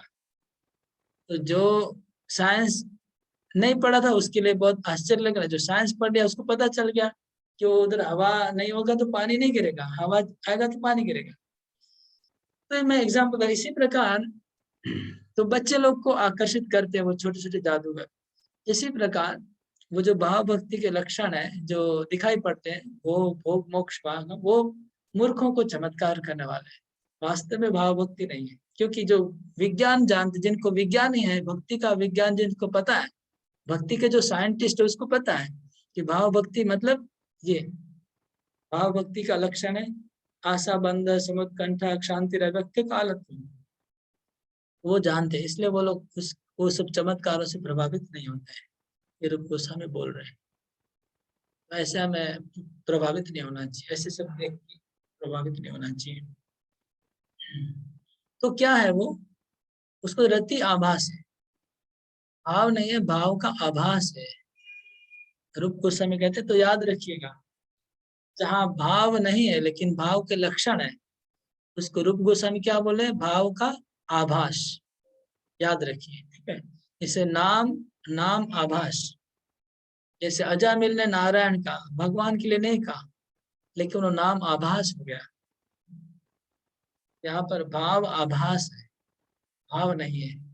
तो भाव आभास की महिमा क्या है, अगर आगे सुनेंगे। भाव आभास बहुत जरूरी है, जैसे नाम आभास तो बहुत इंपॉर्टेंट है, हम लोग जानते हैं। तो भाव आभास कैसा है, उसका वैल्यू कितना है भाव आभास का, वो अगले श्लोक में बताएंगे। हाँ, आपके पास श्लोक होगा तो आप लोग देख पाएंगे, फिर मैं स्क्रीन शेयर नहीं करूंगा, और नहीं है तो स्क्रीन शेयर करता हूँ। अगला श्लोक। तो आभास दो प्रकार का है, एक आभास का वैल्यू है और एक आभास का वैल्यू नहीं है, ठीक है ना। जैसे मैं आपको उदाहरण देता हूँ, ये गोल्ड आता है, गोल्ड, सोना। सोने का वैल्यू तो आप लोग अच्छी तरह जानते हैं। अब सोने के साथ साथ एक नकली गोल्ड आता है ना। नकली गोल्ड में दो प्रकार का है, एक नकली गोल्ड बहुत महंगा होता है ना, और एक नकली गोल्ड बहुत सस्ता होता है, चीप होता है। उसको क्या बोलते हैं? नकली गोल्ड को मैं भूल नहीं गया सब, अभी तो सब छोड़ दिया संसार। मुंबई में वो लोग, कुछ लोग इसका बिजनेस करते थे, वो मतलब वो नकली गोल्ड मतलब बोल के ही बेचते हैं उसको, आर्टिफिशियल गोल्ड में क्या नाम बोलते हैं। पता है कि उसी नाम से बेचते हैं कि it is not real gold, लेकिन फिर भी लोग उसको खरीदते हैं और उसको पहनते हैं। उसको क्या बोलते हैं वो गोल्ड को? हाँ, उसका वैल्यू अच्छा रहता है, मतलब महंगा था वो, जो वो नकली गोल्ड का हार है उसका भी दाम 200-400 रुपया, 500 रुपया, 1000 रुपया तक रहता है। लेकिन वो जो और एक होता है जो प्लास्टिक का होता है, उसके ऊपर गोल्डन कलर दिखता है, वो 5-10 रुपए में बिकता है वो ट्रेंड के अंदर। तो 10 रुपए का भी गोल्ड हार है और 1000 रुपए का भी गोल्डन हार है और उधर लाख रुपए का भी गोल्डन हार है। ठीक है, तो लाख रुपए का ओरिजिनल हो गया, 1000 रुपए वाला कुछ कीमत है उसका, और प्लास्टिक वाला तो यूजलेस है। तो ये जो भाव है, एक तो शुद्ध भाव है, शुद्ध भाव का डिस्कशन का अभी हम लोग सेकेंडरी भाव आभास की बात है। दो प्रकार का है, एक का वैल्यू है, एक का वैल्यू नहीं है। तो पहला है प्रतिबिंब और दूसरा है छाया। प्रतिबिंब जो है वो वैल्यू नहीं है उसका, और जो छाया है उसका वैल्यू है।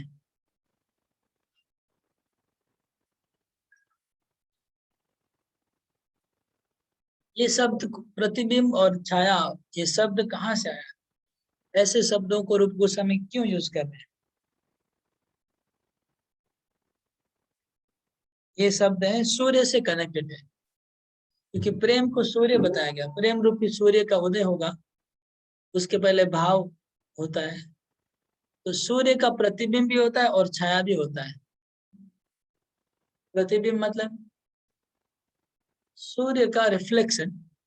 जैसे आप एक पानी में सूर्य का रिफ्लेक्शन होता है, प्रतिबिंब। और अगर आप मिरर रखेंगे या पानी से रिफ्लेक्ट होके फिर दीवार पे गिरता है, तो रिफ्लेक्ट होके दीवार पे सूर्य का प्रकाश, वहां पर भी दीवार के ऊपर भी सूर्य दिखेगा आपको। अगर रिफ्लेक्ट करेगा पानी से तो दिखेगा सूर्य जैसा राउंड राउंड दिखेगा। या मिरर से भी रिफ्लेक्ट, आपको मिरर रखेंगे सूर्य के सामने और आप अंधेरे जगह उसको रिफ्लेक्ट करेंगे तो आपको अंधेरे जगह में सूर्य दिखेगा, तो उसको कहते हैं प्रतिबिंब। और छाया कहते हैं, छाया किसे कहते हैं? छाया कहते हैं जैसे कि बादल है, सूर्य नहीं दिख रहा है लेकिन बादल छाया हुआ है, उसके बाद भी थोड़ा रोशनी है ना, वो छाया है। बादलों वाला दिन है, सूर्य नहीं दिख रहा है लेकिन फिर भी प्रकाश है सूर्य का, तो वो छाया हो गया। कृष्ण प्रेम नहीं है, बादल से ढका हुआ है कृष्ण प्रेम, लेकिन फिर भी थोड़ा बहुत प्रकाश फैला हुआ है कृष्ण प्रेम का, वो छाया है। भाव नहीं है, लेकिन भाव का थोड़ा थोड़ा आभास आ रहा है। आभास आ रहा है क्योंकि बादलों से ढका हुआ है भाव, भाव को बादल ने ढक दिया, तो अभी उसका आभास आ रहा है। उसकी आभा, आभा जानते हैं? आभा, आभा मतलब प्रकाश, तो आभा उसकी आ रही है, प्रकाश आ रहा है, तो उसको हम बोलते हैं हाँ, आभास, भाव आभास। और एक क्या है? सूर्य नहीं है, सूर्य नहीं है। हाँ, एक आप अंधेरे घर में बैठे हुए हैं, अंधेरे घर में सूर्य नहीं है, लेकिन बाहर में एक कोई आदमी शीशा, मिरर को सूर्य के सामने रखता है और वो सूर्य का किरण अंधेरे घर में आप फेंक दिया, तो वो अंधेरे घर में आपको प्रकाश आ गया सूर्य का। वो प्रकाश कहाँ से आया? वो आया प्रतिबिंब से। दोनों का डिफरेंस समझ में आ गया? एक बादल से जो हुआ उसको बोलते छाया आभास, और जो मिरर से रिफ्लेक्ट किया गया उसको बोलते प्रतिबिंब आभास। पहले एग्जाम्पल को ठीक से समझेंगे तो रियलिटी को समझने में फिर इजी होगा, क्योंकि ये जो एग्जाम्पल ही हम लोग पहले तो नहीं समझ पाते ठीक से। अच्छा, इसको अगर हम कंपेयर करें दोनों को, आप लोग कंपेयर करिए, अभी दोनों में से कौन सा अच्छा है इसको डिबेट करके फायदा नहीं, लेकिन भाव का जो आभास है वो अच्छा है, भाव का जो प्रतिबिंब है वो अच्छा नहीं है। भाव का आभास है वो अच्छा है, प्रतिबिंब अच्छा नहीं है। क्यों अच्छा नहीं? आप लोग एक्चुअली कोई आप लोग गेस करके बताइए, फिर मैं एक्सप्लेन करूंगा। एनीवे, हाथ उठाइए। आभास और प्रतिबिंब। रूप गोस्वामी बोलते कि आभास अच्छा है, प्रतिबिंब अच्छा नहीं है। तो क्यों अच्छा नहीं है, इसको थोड़ा एनालिसिस किया जाए, बताइए, अंदाज करिए। क्योंकि ये समझ जाएंगे तो फिर हमको वो भाव भक्ति को समझाना आसान हो जाएगा। प्रतिबिंब भाव भक्ति क्या है और छाया भाव भक्ति क्या है? कोई कोई बताएंगे? सूर्य का प्रतिबिंब तो सबने देखा ही होगा, और आभास तो डेली दिखता ही रहता है, हमेशा बादल छाए रहते हैं।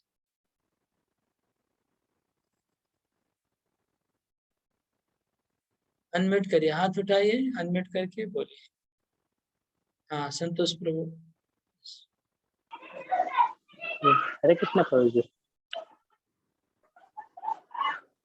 बोलिए। हरे कृष्ण प्रभु जी। तो प्रभु जी, प्रतिबिंब जो है वो एक्चुअल नहीं है, एक रिफ्लेक्ट है, और छाया जो है वो एक्चुअल है। Very good. तो एक एक कंक्लूजन, पहला प्रिंसिपल ये हो गया कि जो प्रतिबिंब होगा वो एक्चुअल नहीं है, डुप्लीकेट है। हाँ, और जो छाया है वो रियल है। छाया है वो, जो प्रकाश है वो रियल प्रकाश है, भले कम है ज्यादा है वो दूसरी बात है, रियल है। Very good. और कोई एक क्राइटेरिया मिला, और दूसरा क्राइटेरिया, दूसरा डिफरेंस क्या? एक डिफरेंस तो मिल गया दोनों में। ओके, गीता माधवी माता जी, यस।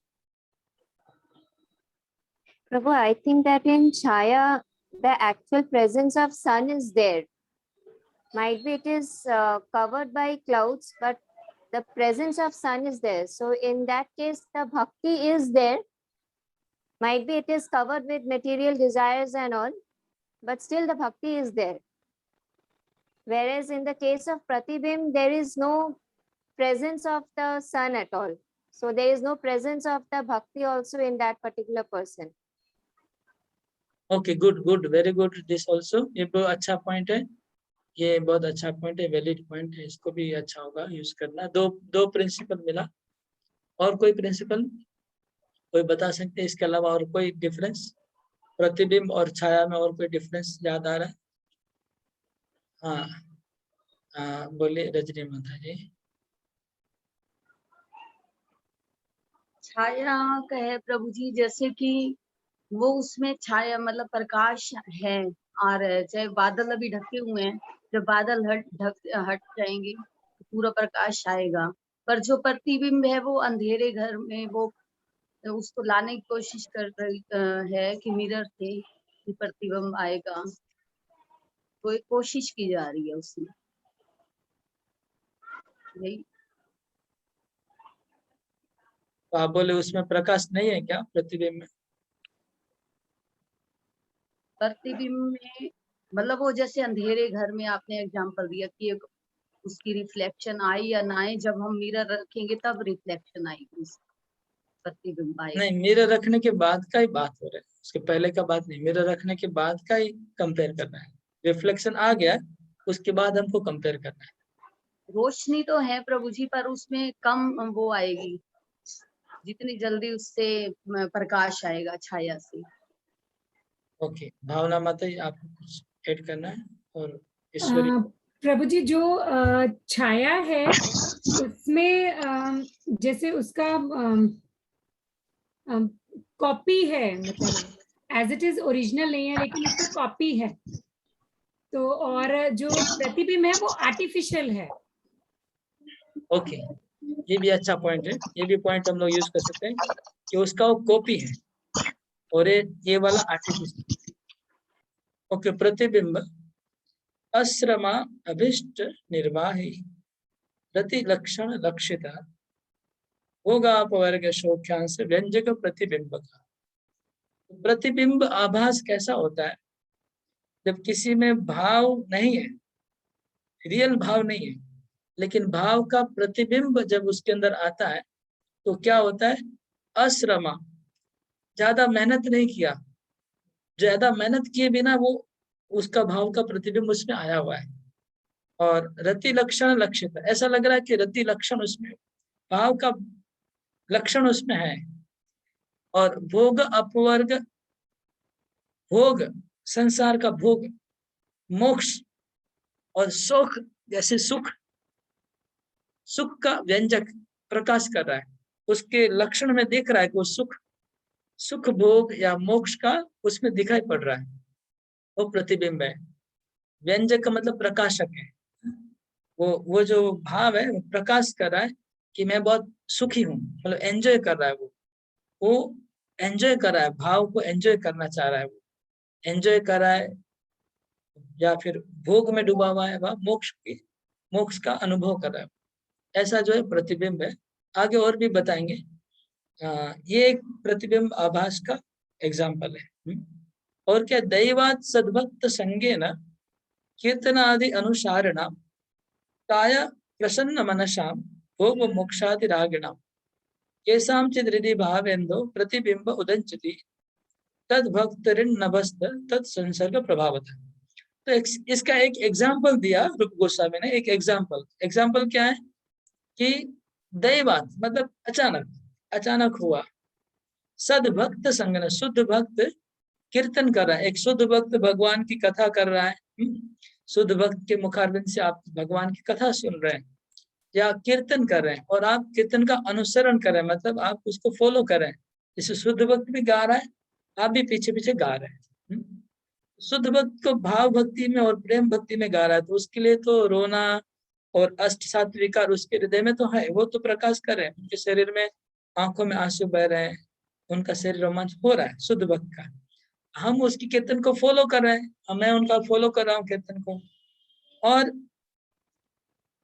अब उसके अंदर जो भाव है वह प्रेम है, वो मेरे अंदर प्रतिबिंबित हुआ, रिफ्लेक्ट हुआ, तो क्या होगा, प्राय प्रसन्न मन, तब मैं बहुत हंसी खुशी चल रही है, मैं बहुत हंस रहा हूँ, बहुत आनंदित हो रहा हूँ। हाँ, क्या प्रसन्न मनसाम क्यों लिखा है, क्योंकि जो वास्तव में प्रेम भक्ति में डूबा होगा वो तो रोता रहता है, वो तो विरह में भगवान में डूबा रहता है, और ये जो रहता है जिसके में प्रतिबिंब आया वो बहुत प्रसन्न दिख रहा है, प्रसन्न, बहुत आनंदित, सबको दिखा रहा है कि मैं बहुत खुशी हूँ। और भोग मोक्ष के प्रति बहुत आसक्त है, वो भोगी हैं। हम जानते कि हम भोगी हैं, वो सब लोग जानते कि ये आदमी भोगी है, और हमको पता है कि ये मोक्ष कामी है, मुझे पता है मैं मोक्ष कामी हूँ, फिर भी उस समय भाव के लक्षण दिखाई पड़ते हैं। तो कैसे हुआ, केशांचित हृदय भावेन्दो प्रतिबिंब उदंचति, तो शुद्ध भक्त के हृदय में भाव रूपी सूर्य व चंद्रमा प्रकट हुआ है। तो भाव रूपी सूर्य और चंद्रमा शुद्ध भक्त के हृदय में प्रकट हुआ है, तो जो दूसरे लोग सामने जो है, दूसरे भक्त, इस सूर्य व चंद्रमा का प्रतिबिंब उसके हृदय में पड़ता है, रिफ्लेक्ट होता है। रिफ्लेक्ट होने से वो व्यक्ति मतलब वो व्यक्ति के शरीर में लक्षण दिखाई पड़ते हैं, तो वो प्रतिबिंब भावाभास है। तो क्यों होता है, कब होता है, एक एग्जाम्पल दिया मैंने। तद्भक्त नभस्तस्य, वो जो शुद्ध भक्त है उसका हृदय आकाश के जैसा है, आकाश में उनके भाव रूपी चंद्रमा उदय हुआ है, और जो दूसरा जो व्यक्ति है उसका शरीर, उसका जो हृदय वो समुद्र जैसा है, वहां पर रिफ्लेक्ट हुआ। ये था प्रतिबिंब का एग्जाम्पल। अभी छाया का एग्जाम्पल दे रहे। क्षुद्र कौतूहलमयी चंचला दुख हारिणी रतिश छाया भवित किंचित तत्सादृशावलंबिनी। छाया आभास कैसा होता है, क्षुद्र मतलब बहुत थोड़ा समय के लिए आएगा छाया आभास, बहुत थोड़ा समय के लिए। कौतूहलमयी, बहुत कौतूहल जगा देगा, बहुत कौतूहल होगा कि वाह बहुत अच्छा है, बहुत अच्छा है। और चंचला मतलब आके जल्दी चले जाएगी।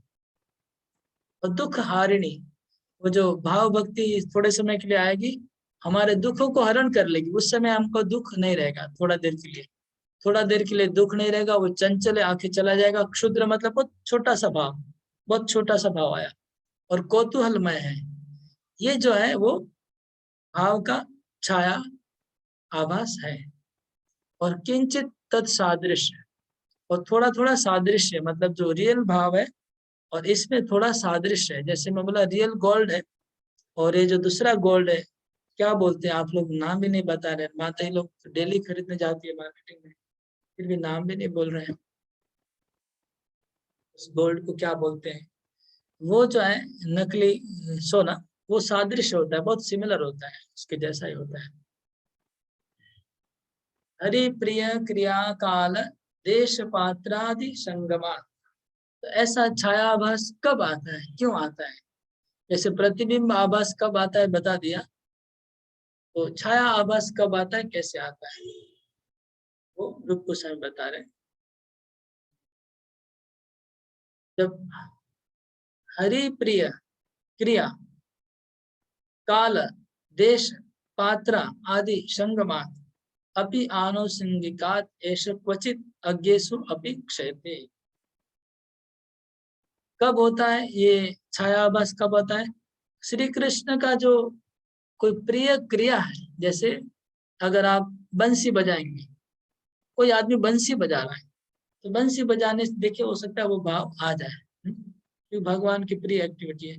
वह गाय को चराते हुए अगर देखेंगे तो आ सकता है। हरि प्रिय क्रिया काल समय, भगवान का जन्माष्टमी है, राधाष्टमी है, काल है। देश या भगवान का धाम वृंदावन देख के वो भाव आ सकता है। पात्र व भगवान का कोई प्रिय व्यक्ति को देख के, इन चीजों के साथ में संपर्क होने से इस प्रकार का भाव छाया आभास कभी जो अनक्वालिफाइड व्यक्ति उसमें भी दिखाई पड़ता है। किंतु भाग्यम विना नासो भावा छाया उदंचति यद अभ्युदयत क्षेमम तत्र शादुत्तरोत्तरम। लेकिन ये जो छाया आभास है वो भाग्य के बिना नहीं होता है। रूप गोस्वामी बोलते हैं छाया आभास के लिए भाग्य चाहिए। हाँ, जो बहुत भाग्यवान व्यक्ति है, भाग्यवान व्यक्ति को ही छाया आभास मिलता है। क्यों? क्योंकि जो छाया आभास अगर किसी को एक बार मिल गया तो रूप गोस्वामी बोलते हैं कि उत्तरोत्तम बढ़ते जाएगा, उत्तरोत्तर। वो छाया आभास एक बार अगर किसी को अनुभव हुआ तो धीरे धीरे धीरे धीरे उसकी भक्ति बढ़ती जाएगी। कभी ना कभी वो रियल भाव तक पहुंच जाएगा वो भक्त। हरि प्रिय जनस्येव प्रसाद भरलाभत भाव आभासो अभी साशा भावत्म उपगच्छति। जब भगवान कृष्ण के कोई शुद्ध भक्त की कृपा हो जाएगी तो वो जो भाव का आभास अभी हमारे में दिख रहा है वो रियल भाव में बदल जाएगा। तो जो लोग भक्ति में कभी आते नहीं हैं, हाँ, भगवान की भक्ति में नहीं आए, चार नियम पालने के लिए सोना माला जप नहीं करते हैं, संसारी आदमी कोई है, लेकिन वो अगर भगवान की कथा सुन लिया, भगवान का मुरली सुना, दो चार कुछ देख के उनको अगर उनके अंदर भाव जैसा कुछ दिखाई पड़ रहा है तो वो बहुत भाग्यवान आत्मा है। वो कभी न कभी भक्तों के संग में आएगा, फिर भक्ति करेगा, फिर साधना करेगा, करते करते करते अल्टीमेटली वो भाव में उसको पहुंच जाएगा। ये बता रहे, ये मतलब ये प्रोसेस हो गया। तस्मिन् नैवापराधेन भावाभासोऽपि अनुत्तम क्रमेण क्षयम् आप्नोति स्वस्थ पूर्ण शशीयता। तो ये जो भाव आभास है, जो बहुत बहुत श्रेष्ठ है, बहुत अच्छा है। भाव आभास कोई खराब चीज नहीं है, लेकिन अगर भक्तों के चरणों में अपराध हो जाएगा तो भावाभास भी क्षय हो जाएगा, खत्म हो जाएगा, रहेगा नहीं। अपराध होने से भावाभास खत्म हो जाएगा। भावोपि अभावम आयाति कृष्ण प्रेष्ठा पराबद्धत। भावाभास की तो बात छोड़ दीजिए, अगर शुद्ध भाव भक्ति भी अगर किसी के अंदर है और भाव भक्ति वाला भक्त अगर कृष्ण का प्रेमी भक्त के चरण में अपराध करता है तो उसका भाव भक्ति नष्ट हो जाएगा, भाव भक्ति उसका खत्म हो जाएगा। अगर प्रेमी भक्त के चरणों में अपराध करेगा तो बहुत सावधान होना पड़ेगा। आभासताम च शनके न्यून जातीयताम अपि। अगर कोई भावाभास स्तर पे है और वो अगर कृष्ण प्रेमी भक्त के चरण में अपराध करेगा तो उसका जो भावाभास, जो छायाभास था, वो छायाभास प्रतिबिंब आभास में बदल जाएगा। छायाभास जो अच्छा क्वालिटी का था वो निम्न क्वालिटी में, न्यूनता मतलब लो क्वालिटी, उसका लो क्वालिटी का आभास हो जाएगा। हाई क्वालिटी वाला जो आभास था भावाभास, लो क्वालिटी वाला भावाभास हो जाएगा। गाढ़ा संगात सदा याति मुमुक्षुषु प्रतिष्ठिते आभासदाम अशोकिम वा भजनीयेषु भावता। अगर किसी को मोक्ष के प्रति बहुत आसक्ति है, मोक्ष के प्रति बहुत तीव्र आसक्ति है, तो वो प्रतिबिंब आभास होगा। और अथवा भजनीयेषु भावता, अथवा कोई प्रतिबिंब आभास में, मुझे ये श्लोक थोड़ा समझ में नहीं आ रहा है, तो प्रभुपाद का देखना पड़ेगा। अथवा कोई जो भजनीय है, जो हमारे ईश्वर है, ईश्वर भावना करता है वो कोई कि मैं कृष्ण हूँ, मैं भगवान हूँ, ऐसी भावना उसके अंदर आ सकती है। मायावाद है, मतलब मायावाद की भावना आएगी प्रतिबिंब आभास में। प्रतिबिंब आभास क्या है? एक प्रकार से मायावाद है। वो व्यक्ति मोक्ष के प्रति बहुत आसक्ति है एक नंबर, और दूसरा अपने जो आराध्य देव है वो खुद अपने आप को आराध्य देव मानने बैठ जाता है। प्रतिबिंब भाव आभास में ये प्रॉब्लम है। हाँ, अथवा क्वचित तेषु नव्य भक्तेषु दृश्यते क्षणम ईश्वर भाव नित्यादो मुक्ति पक्ष का। कुछ नए लोग कभी कभी आते हैं मंदिर में और नाचने लगते हैं और अपने आप को ईश्वर जैसा भावना करके नाचने लगते हैं। आप लोग देखेंगे, उसको ही बता रहे हैं। हाँ, ऐसे मंदिर में आते ऐसा ऐसा डांस करते जैसे खुद कृष्ण हो गए। तो ये जो क्षणम ईश्वर भाव, नित्यादो, नित्य करते, मोक्ष, वो भी मोक्ष कामी है, वो भी वो मायावाद में आता है। ये भी इस प्रकार का भाव भी मायावादी भाव है। तो यहाँ तक भावों की अलग अलग वर्णन किया। एक भाव हो गया कि कोई मंदिर में आके नाच रहा है, भाव दिखा रहा है, लेकिन अंदर के अंदर में ईश्वर भावना पूरा भरा हुआ है।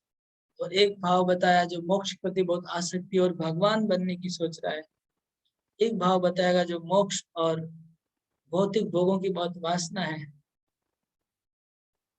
प्रतिबिंब वाला। और एक छायाभास बताया जो बहुत भाग्यवान के हृदय में कभी छायाभास होता है।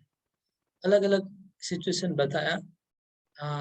अभी और एक बात बोल रहे हैं गोस्वामी, साधन इक्षाम विना यस्मिन अकस्मात भाव इक्षते विघ्न स्थगितम अत्रयम प्राग भव्यम सुसाधनम। अगर किसी ने साधना नहीं किया, समझ लीजिए कोई नया भक्त आया, अभी अभी भक्त वृक्ष में ज्वाइन किया, मंदिर में ज्वाइन किया, साधना नहीं किया, लेकिन उसके अंदर भाव भक्ति के लक्षण दिखाई दे रहे, रियल फॉल्स नहीं, रियल भाव दिखाई दे रहा है, तो क्या समझेंगे? क्या वो मायावाद है, छायाभास है, या कौन सा है, प्रतिबिंब में क्या है?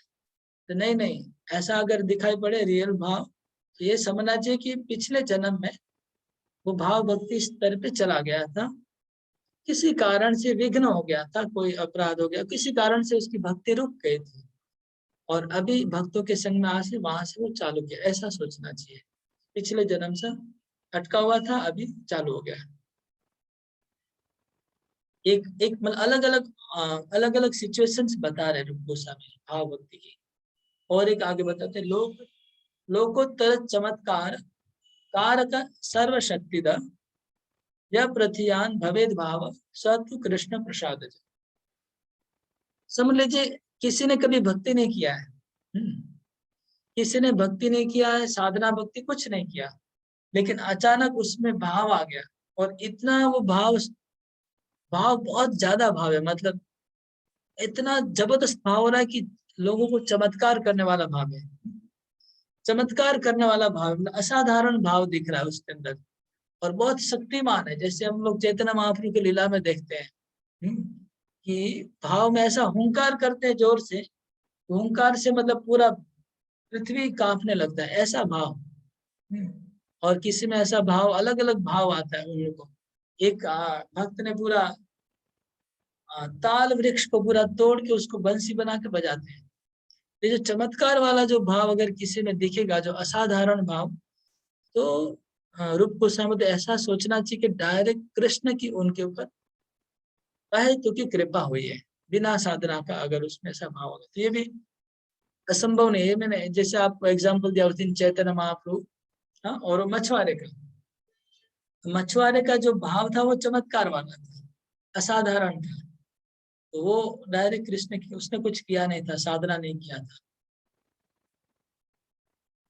जने चेत जात भावे पि वैगुण्यम इव दृश्यते कार्य तथापि नासुयम कृतार्थ सर्वथैव स।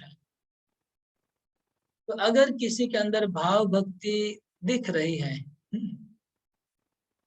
लेकिन साथ साथ में उनके अंदर बहुत सारे दोष भी दिख रहे हैं, फॉल्ट भी है उनके अंदर, डिफेक्ट्स भी हैं, तो क्या करेंगे? भाव भक्ति के लक्षण जो है वो रियल है, जेन्युइन है, वास्तव में वो शांति है, उसमें अव्यर्थ कालत्व सब है, लेकिन उसमें कुछ बहुत गंदे गंदे आचरण भी उसके दिखाई पड़ रहे हैं। गंदगी कैसे, वो क्या है?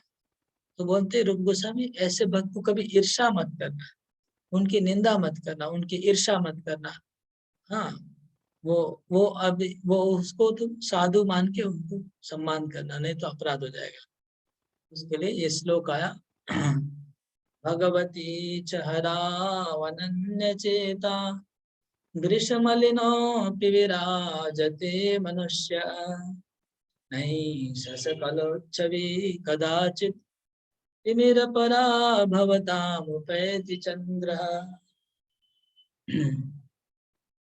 तो रूप गोस्वामी कहते हैं कि एक श्लोक है नरसिंह पुराण से, नरसिंह पुराण का श्लोक है। इसमें बोल रहे हैं नरसिंह पुराण में कि जिसके हृदय में भगवान की भक्ति प्रकट हो चुकी है, अगर कभी कभी उसके अंदर गंदे आचरण दिखाई भी दे तो भी उसको इग्नोर करना चाहिए, देखना नहीं चाहिए। क्यों? बोलते कि जैसे सूर्य चंद्रोदय उदय हो गया, चंद्र की किरणें जब पृथ्वी पे गिरती है तो चंद्र के ऊपर जो काला धब्बा है, वो काला धब्बा चंद्र की किरण को रोक नहीं सकता है, चंद्र की किरण पृथ्वी पे पहुंचेगी। इसी प्रकार भाव भक्ति अगर किसी हृदय में प्रकट हो चुकी है, उसके बाद कितनी भी गंदगी होगी तो वो गंदगी उसको कुछ बिगाड़ेगी नहीं, वो गंदगी साफ हो जाएगी। वृष मलिनो अपी, वृष मलिनो मतलब बहुत गंदगी अगर उसका हृदय में, सारी गंदगियां भाव भक्ति दूर कर देगी। तो अगर भाव भक्ति है तो भाव भक्ति को सम्मान करिए, गंदगी को मत देखिए, क्योंकि भाव भक्ति का जो पावर है वो क्लीन कर देगा उसके हृदय को। और इस अध्याय का लास्ट श्लोक है 61, अंतिम श्लोक। रतिरनीश निसर्गो प्रबलतरानंद पुरुरूपेव पुष्पाणमपि वमन्ति सुधांशु कोटेरपि स्वाद्भिः। श्लोक का अर्थ, जो भाव भक्ति है, जो भाव भक्ति है उसकी जो उष्मा है, प्रकाश को, भाव भक्ति प्रकाश को फैलाती है। हाँ, और जो चंद्रमा की करोड़ करोड़ किरणों से भी ज्यादा वो शीतल और मधुर है। भाव भक्ति की किरणें चंद्रमा की किरणों से करोड़ करोड़ किरणों से भी ज्यादा मधुर और शीतल है, वो भाव भक्ति वहन कर रही है। ऐसी प्रबल शक्ति है भाव भक्ति में, इसलिए वो जो संसार के जो कुछ मलिनता है, गंदगी है, उसको वो तोड़ देगी, काट देगी भाव भक्ति। ठीक है, हरे कृष्णा। तो यहाँ पर ये इति श्री श्री भक्ति रसामृत सिंधु पूर्व विभागे भाव भक्ति लहरी तृतीया, मतलब तृतीय लहरी समाप्त हुआ भाव भक्ति नाम का। अभी चौथा लहरी प्रेम भक्ति का हम कल चर्चा करेंगे। हरे कृष्णा कृष्ण कृष्ण हरे हरे, हरे राम राम राम हरे हरे। आज अटेंडेंस थोड़ा कम ही रहा, 30 एवरेज था।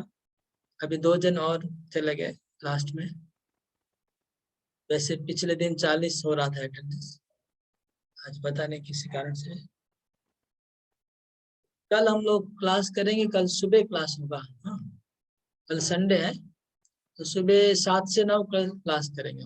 टुमारो मॉर्निंग 7 to 9, जैसे पिछले संडे को किए थे। तो टाइम ज्यादा लोगों को लगता है और ज्यादा अटेंडेंस भी ज्यादा होता है उस समय। तो हरे कृष्णा। अभी किसी का कोई क्वेश्चन कमेंट आज के अध्याय के ऊपर जरूर पूछ सकते हैं। यस प्रभु जी, एक क्वेश्चन है। आपने छाया और जो प्रतिबिंब भाव भक्ति के बारे में बताया, तो एक लाइन आपने बीच में एक समझाया। सेकंड, एक अर्जेंट फोन, अभी अनम्यूट, दोबारा अनम्यूट करिए, बोलिए। हाँ जी प्रभु जी, जो भाव भक्ति और छाया भाव भक्ति और प्रतिबिंब भाव भक्ति में समझाया कि जो छाया भाव भक्ति था उसमें उसका कलेश से मुक्त हो जाता है, और प्रतिबिंब भाव भक्ति में मतलब उसको थोड़ा सा आंशिक आनंद की अनुभूति होता है। और छाया भाव में क्लेशों से परमानेंटली मुक्त नहीं होता है, दुख हारे थोड़ा सा, आंशिक। जितना समय वो मतलब समझ लीजिए 2 मिनट के लिए उसको भाव आया। हाँ, तो 2 मिनट के लिए भाव आया तो 2 मिनट वो पूरा बहुत दुख से रहित रहेगा 2 मिनट के लिए। परम शांति का अनुभव करेगा वो। हाँ, 2 मिनट। और उसमें भी यही हो रहा है जो प्रतिबिंब भाव भक्ति, क्योंकि उसमें वो आनंद की अनुभूति कर रहा है, तो उसमें भी उसको कलेश तो रहेगा ही नहीं। उसमें आनंद का दिखावा है, वो आनंद का दिखावा करता है, वो आनंद को एंजॉय कर रहा है। बहुत फाइन फाइन स्लाइटली डिफरेंस है। उसमें क्या है, ये भक्त को आनंद आया है, अपने आप आया है आनंद। हाँ, वो क्या आनंद को एंजॉय कर रहा है, आनंद को दिखा रहा है, वो दिखावा कर रहा है। प्रतिबिंब वाला वो आनंद को एंजॉय कर रहा है, मतलब बहुत आनंदित हो रहा है। इसमें आनंद है लेकिन उसको आनंद को महत्व नहीं दे रहा है, भाव को महत्व दे रहा है। और वो आनंद को, सुख को ज्यादा महत्व दे रहा है कि मैं बहुत देखिए सुखी तो हुआ है, लेकिन सुख को ही महत्व दे रहा है, उसको ही दिखा रहा है। ठीक है, समझ। भोगों को दिखा रहा है, भोगों को दिखा रहा है, भोग भी मिलता है उसमें, भोग सुख और मोक्ष, इसको दिखा रहा है। हाँ, अर्चना माता। यस हरे कृष्ण प्रभु जी, दंडवत प्रणाम। प्रभु जी, छाया और प्रतिबिंब क्या दोनों एक ही नहीं होते हैं? हिंदी में तो छाया को ही प्रतिबिंब कहते हैं। हम लोग अभी संस्कृत वर्ड को ही यूज कर रहे हैं यहाँ पर, और हमको संस्कृत वर्ड का ही मीनिंग क्या है समझ के हमको समझना पड़ेगा। जब रूप गोस्वामी ने तो दोनों को अलग एस्टेब्लिश किया है, बताया कि अलग है छाया और प्रतिबिंब। Now we have to use our intelligence to find the difference. Secondly Prabhu ji, उसको रोल गोल्ड कहते हैं, वो जो आप बार बार पूछ रहे थे, रोल्ड गोल्ड। गोल्ड गोल्ड भी नहीं बोला था मैं, मुझे लग रहा है कॉस्मेटिक गोल्ड। वो जो मिलती है ना मार्केट्स वगैरह में आर्टिफिशियल वाली, उसको गोल्ड प्लेटेड भी कहते हैं प्रभु जी, उसको गोल्ड प्लेटेड। गोल्ड प्लेटेड भी कहते हैं, लेकिन एक अच्छा नाम भी रखा है वो लोग आजकल, उसको रोल्ड गोल्ड की ज्वेलरी बोलते हैं प्रभु जी। वो भी, वो जो रोल्ड गोल्ड जो वर्ड यूज करते हैं वो लोग आपस में यूज करते हैं। I just searched out it on internet also. हाँ, वो आपस में, Given that roll लेकिन जब वो प्रोडक्ट सेल करते हैं ना, उस समय वो अच्छा नाम वो लोग बना के रखे, वो नाम यूज करते हैं, मुझे याद नहीं आ रहा है। anyway, हमारे फ्रेंड्स लोग थे, ये सब करते थे पहले। रजनी माता, आप भी बताइए क्या डिफरेंस है इसमें? भाव जो था रति, प्रतिबिंब रति आभास और छाया रति आभास, दोनों में क्या डिफरेंस है? प्रतिबिंब आभास में जैसे कोई हमने वो कीर्तन करते हुए शुद्ध भक्तों को देखा कीर्तन करते हुए, तो जैसे वो तो शुद्ध भक्त, उनके आंसू आ रहे हैं, तो उनको तो रोमांच भी हो रहा है, पर हमें वो देख के हमें आनंद आ रहा है खूब, जैसे कीर्तन में नाच भी रहे हैं, वो कर रहे हैं, तो ये प्रतिबिंब हुआ। और उसमें जो छायाभास में है, छायाभास में हम थोड़ी के लिए हमें शुद्ध भक्तों की जैसे हमारे ऊपर कृपा हो जाती है, तो वो भाव प्रकट होने लग जाते हैं उसमें, हमारे में, और कई बार वो भाव प्रकट जब ये ही भाव आगे चेंज हो जाते हैं उसमें, ये छायाभास उसमें भावाभास पे भी आ सकता है। एक मिनट, जब वो जो उन- प्रतिबिंब पर जो आपने कहा ना कि जैसे शुद्ध भक्त कीर्तन कर रहे हैं या हम्म, क्लास दे रहे हैं, हाँ, हरि हाँ, हरि कथा में मग्न है, तो उस समय जो लोग ऑडियंस है, तो शुद्ध भक्त के हृदय में जो भाव है, प्रेम हाँ, है, वो प्रतिबिंब पड़ता है उसका हाँ, हमारे हृदय उसका में। उसका प्रतिबिंब किसी के हृदय में पड़ता है, और प्रतिबिंब पड़ने से उसको भी वो सेम भाव का अनुभव होता है। जो भाव शुद्ध भक्त में था, सेम उसका भी, उसका जो आनंद है, उसका जो सुख है, वो इसको भी अनुभव होने लगता है। थोड़ी देर के लिए अनुभव होता है, तो अनुभव होने से खुद को वो अपना सोच लेता है कि मैं शुद्ध भक्त हो गया, या सोच लेता है कि मैं भगवान हो गया। ऐसा वो मिसकॉन्सेप्शन, क्योंकि उसका तो कुछ ठीक नहीं है, शास्त्र भी नहीं पढ़ा है, नहीं तो ठीक से उसको अनुभव नहीं है भक्ति का, तो वो सोचने लगता है कि मैं भी शुद्ध भक्त हूं। उसी भाव में वो फिर नाचने लगेगा, कुछ करेगा। वो प्रतिबिंब आभास है। ओके, तो यस, गीता माधुरी माता जी अनम्यूट करके बोलिए। Hare Krishna, Prabhu. Prabhu, in Gita, the sloka says man mana bhava, so that is similar with this bhav bhakti. Tanya, ऐसे क्रॉस कंपैरिजन कर सकते हैं, लेकिन कंपैरिजन करने के लिए बहुत सारा क्राइटेरिया होता है। आप खाली एक क्राइटेरिया से पूरा कंपेयर नहीं कर सकते। there are many criteria ना। मनमना वो always remember me, that is one of the भाव भक्ति criteria। भाव भक्ति का एक क्राइटेरिया है कि ऑल टाइम अव्यर्थ कालत्व, मतलब not wasting a single moment, that is one quality of भाव भक्ति। और आपने प्रतिबिंब आभास बताया, और छाया आभास भी थोड़ा ऐसा है। छाया आभास का पहला कि कोई बहुत भाग्यवान व्यक्ति को छाया आभास मिलता है। भाग्यवान व्यक्ति को छाया आभास होता है। छाया आभास क्यों होता है? तो लिखा है कि भगवान का कोई तीर्थ देखा, भगवान का कोई कथा सुना, भगवान का कोई क्रिया देखा, बंसी बजाना, गाय चराना, कुछ देख के वो आभास, छाया आभास आया है। और उसके बाद वो भक्तों का संग करता है अगर, और भक्ति में आगे बढ़ता है, तो छाया आभास भी रियल आभास में भी बदलता, रियल भाव में भी बदलेगा। ओके, और कोई क्वेश्चन?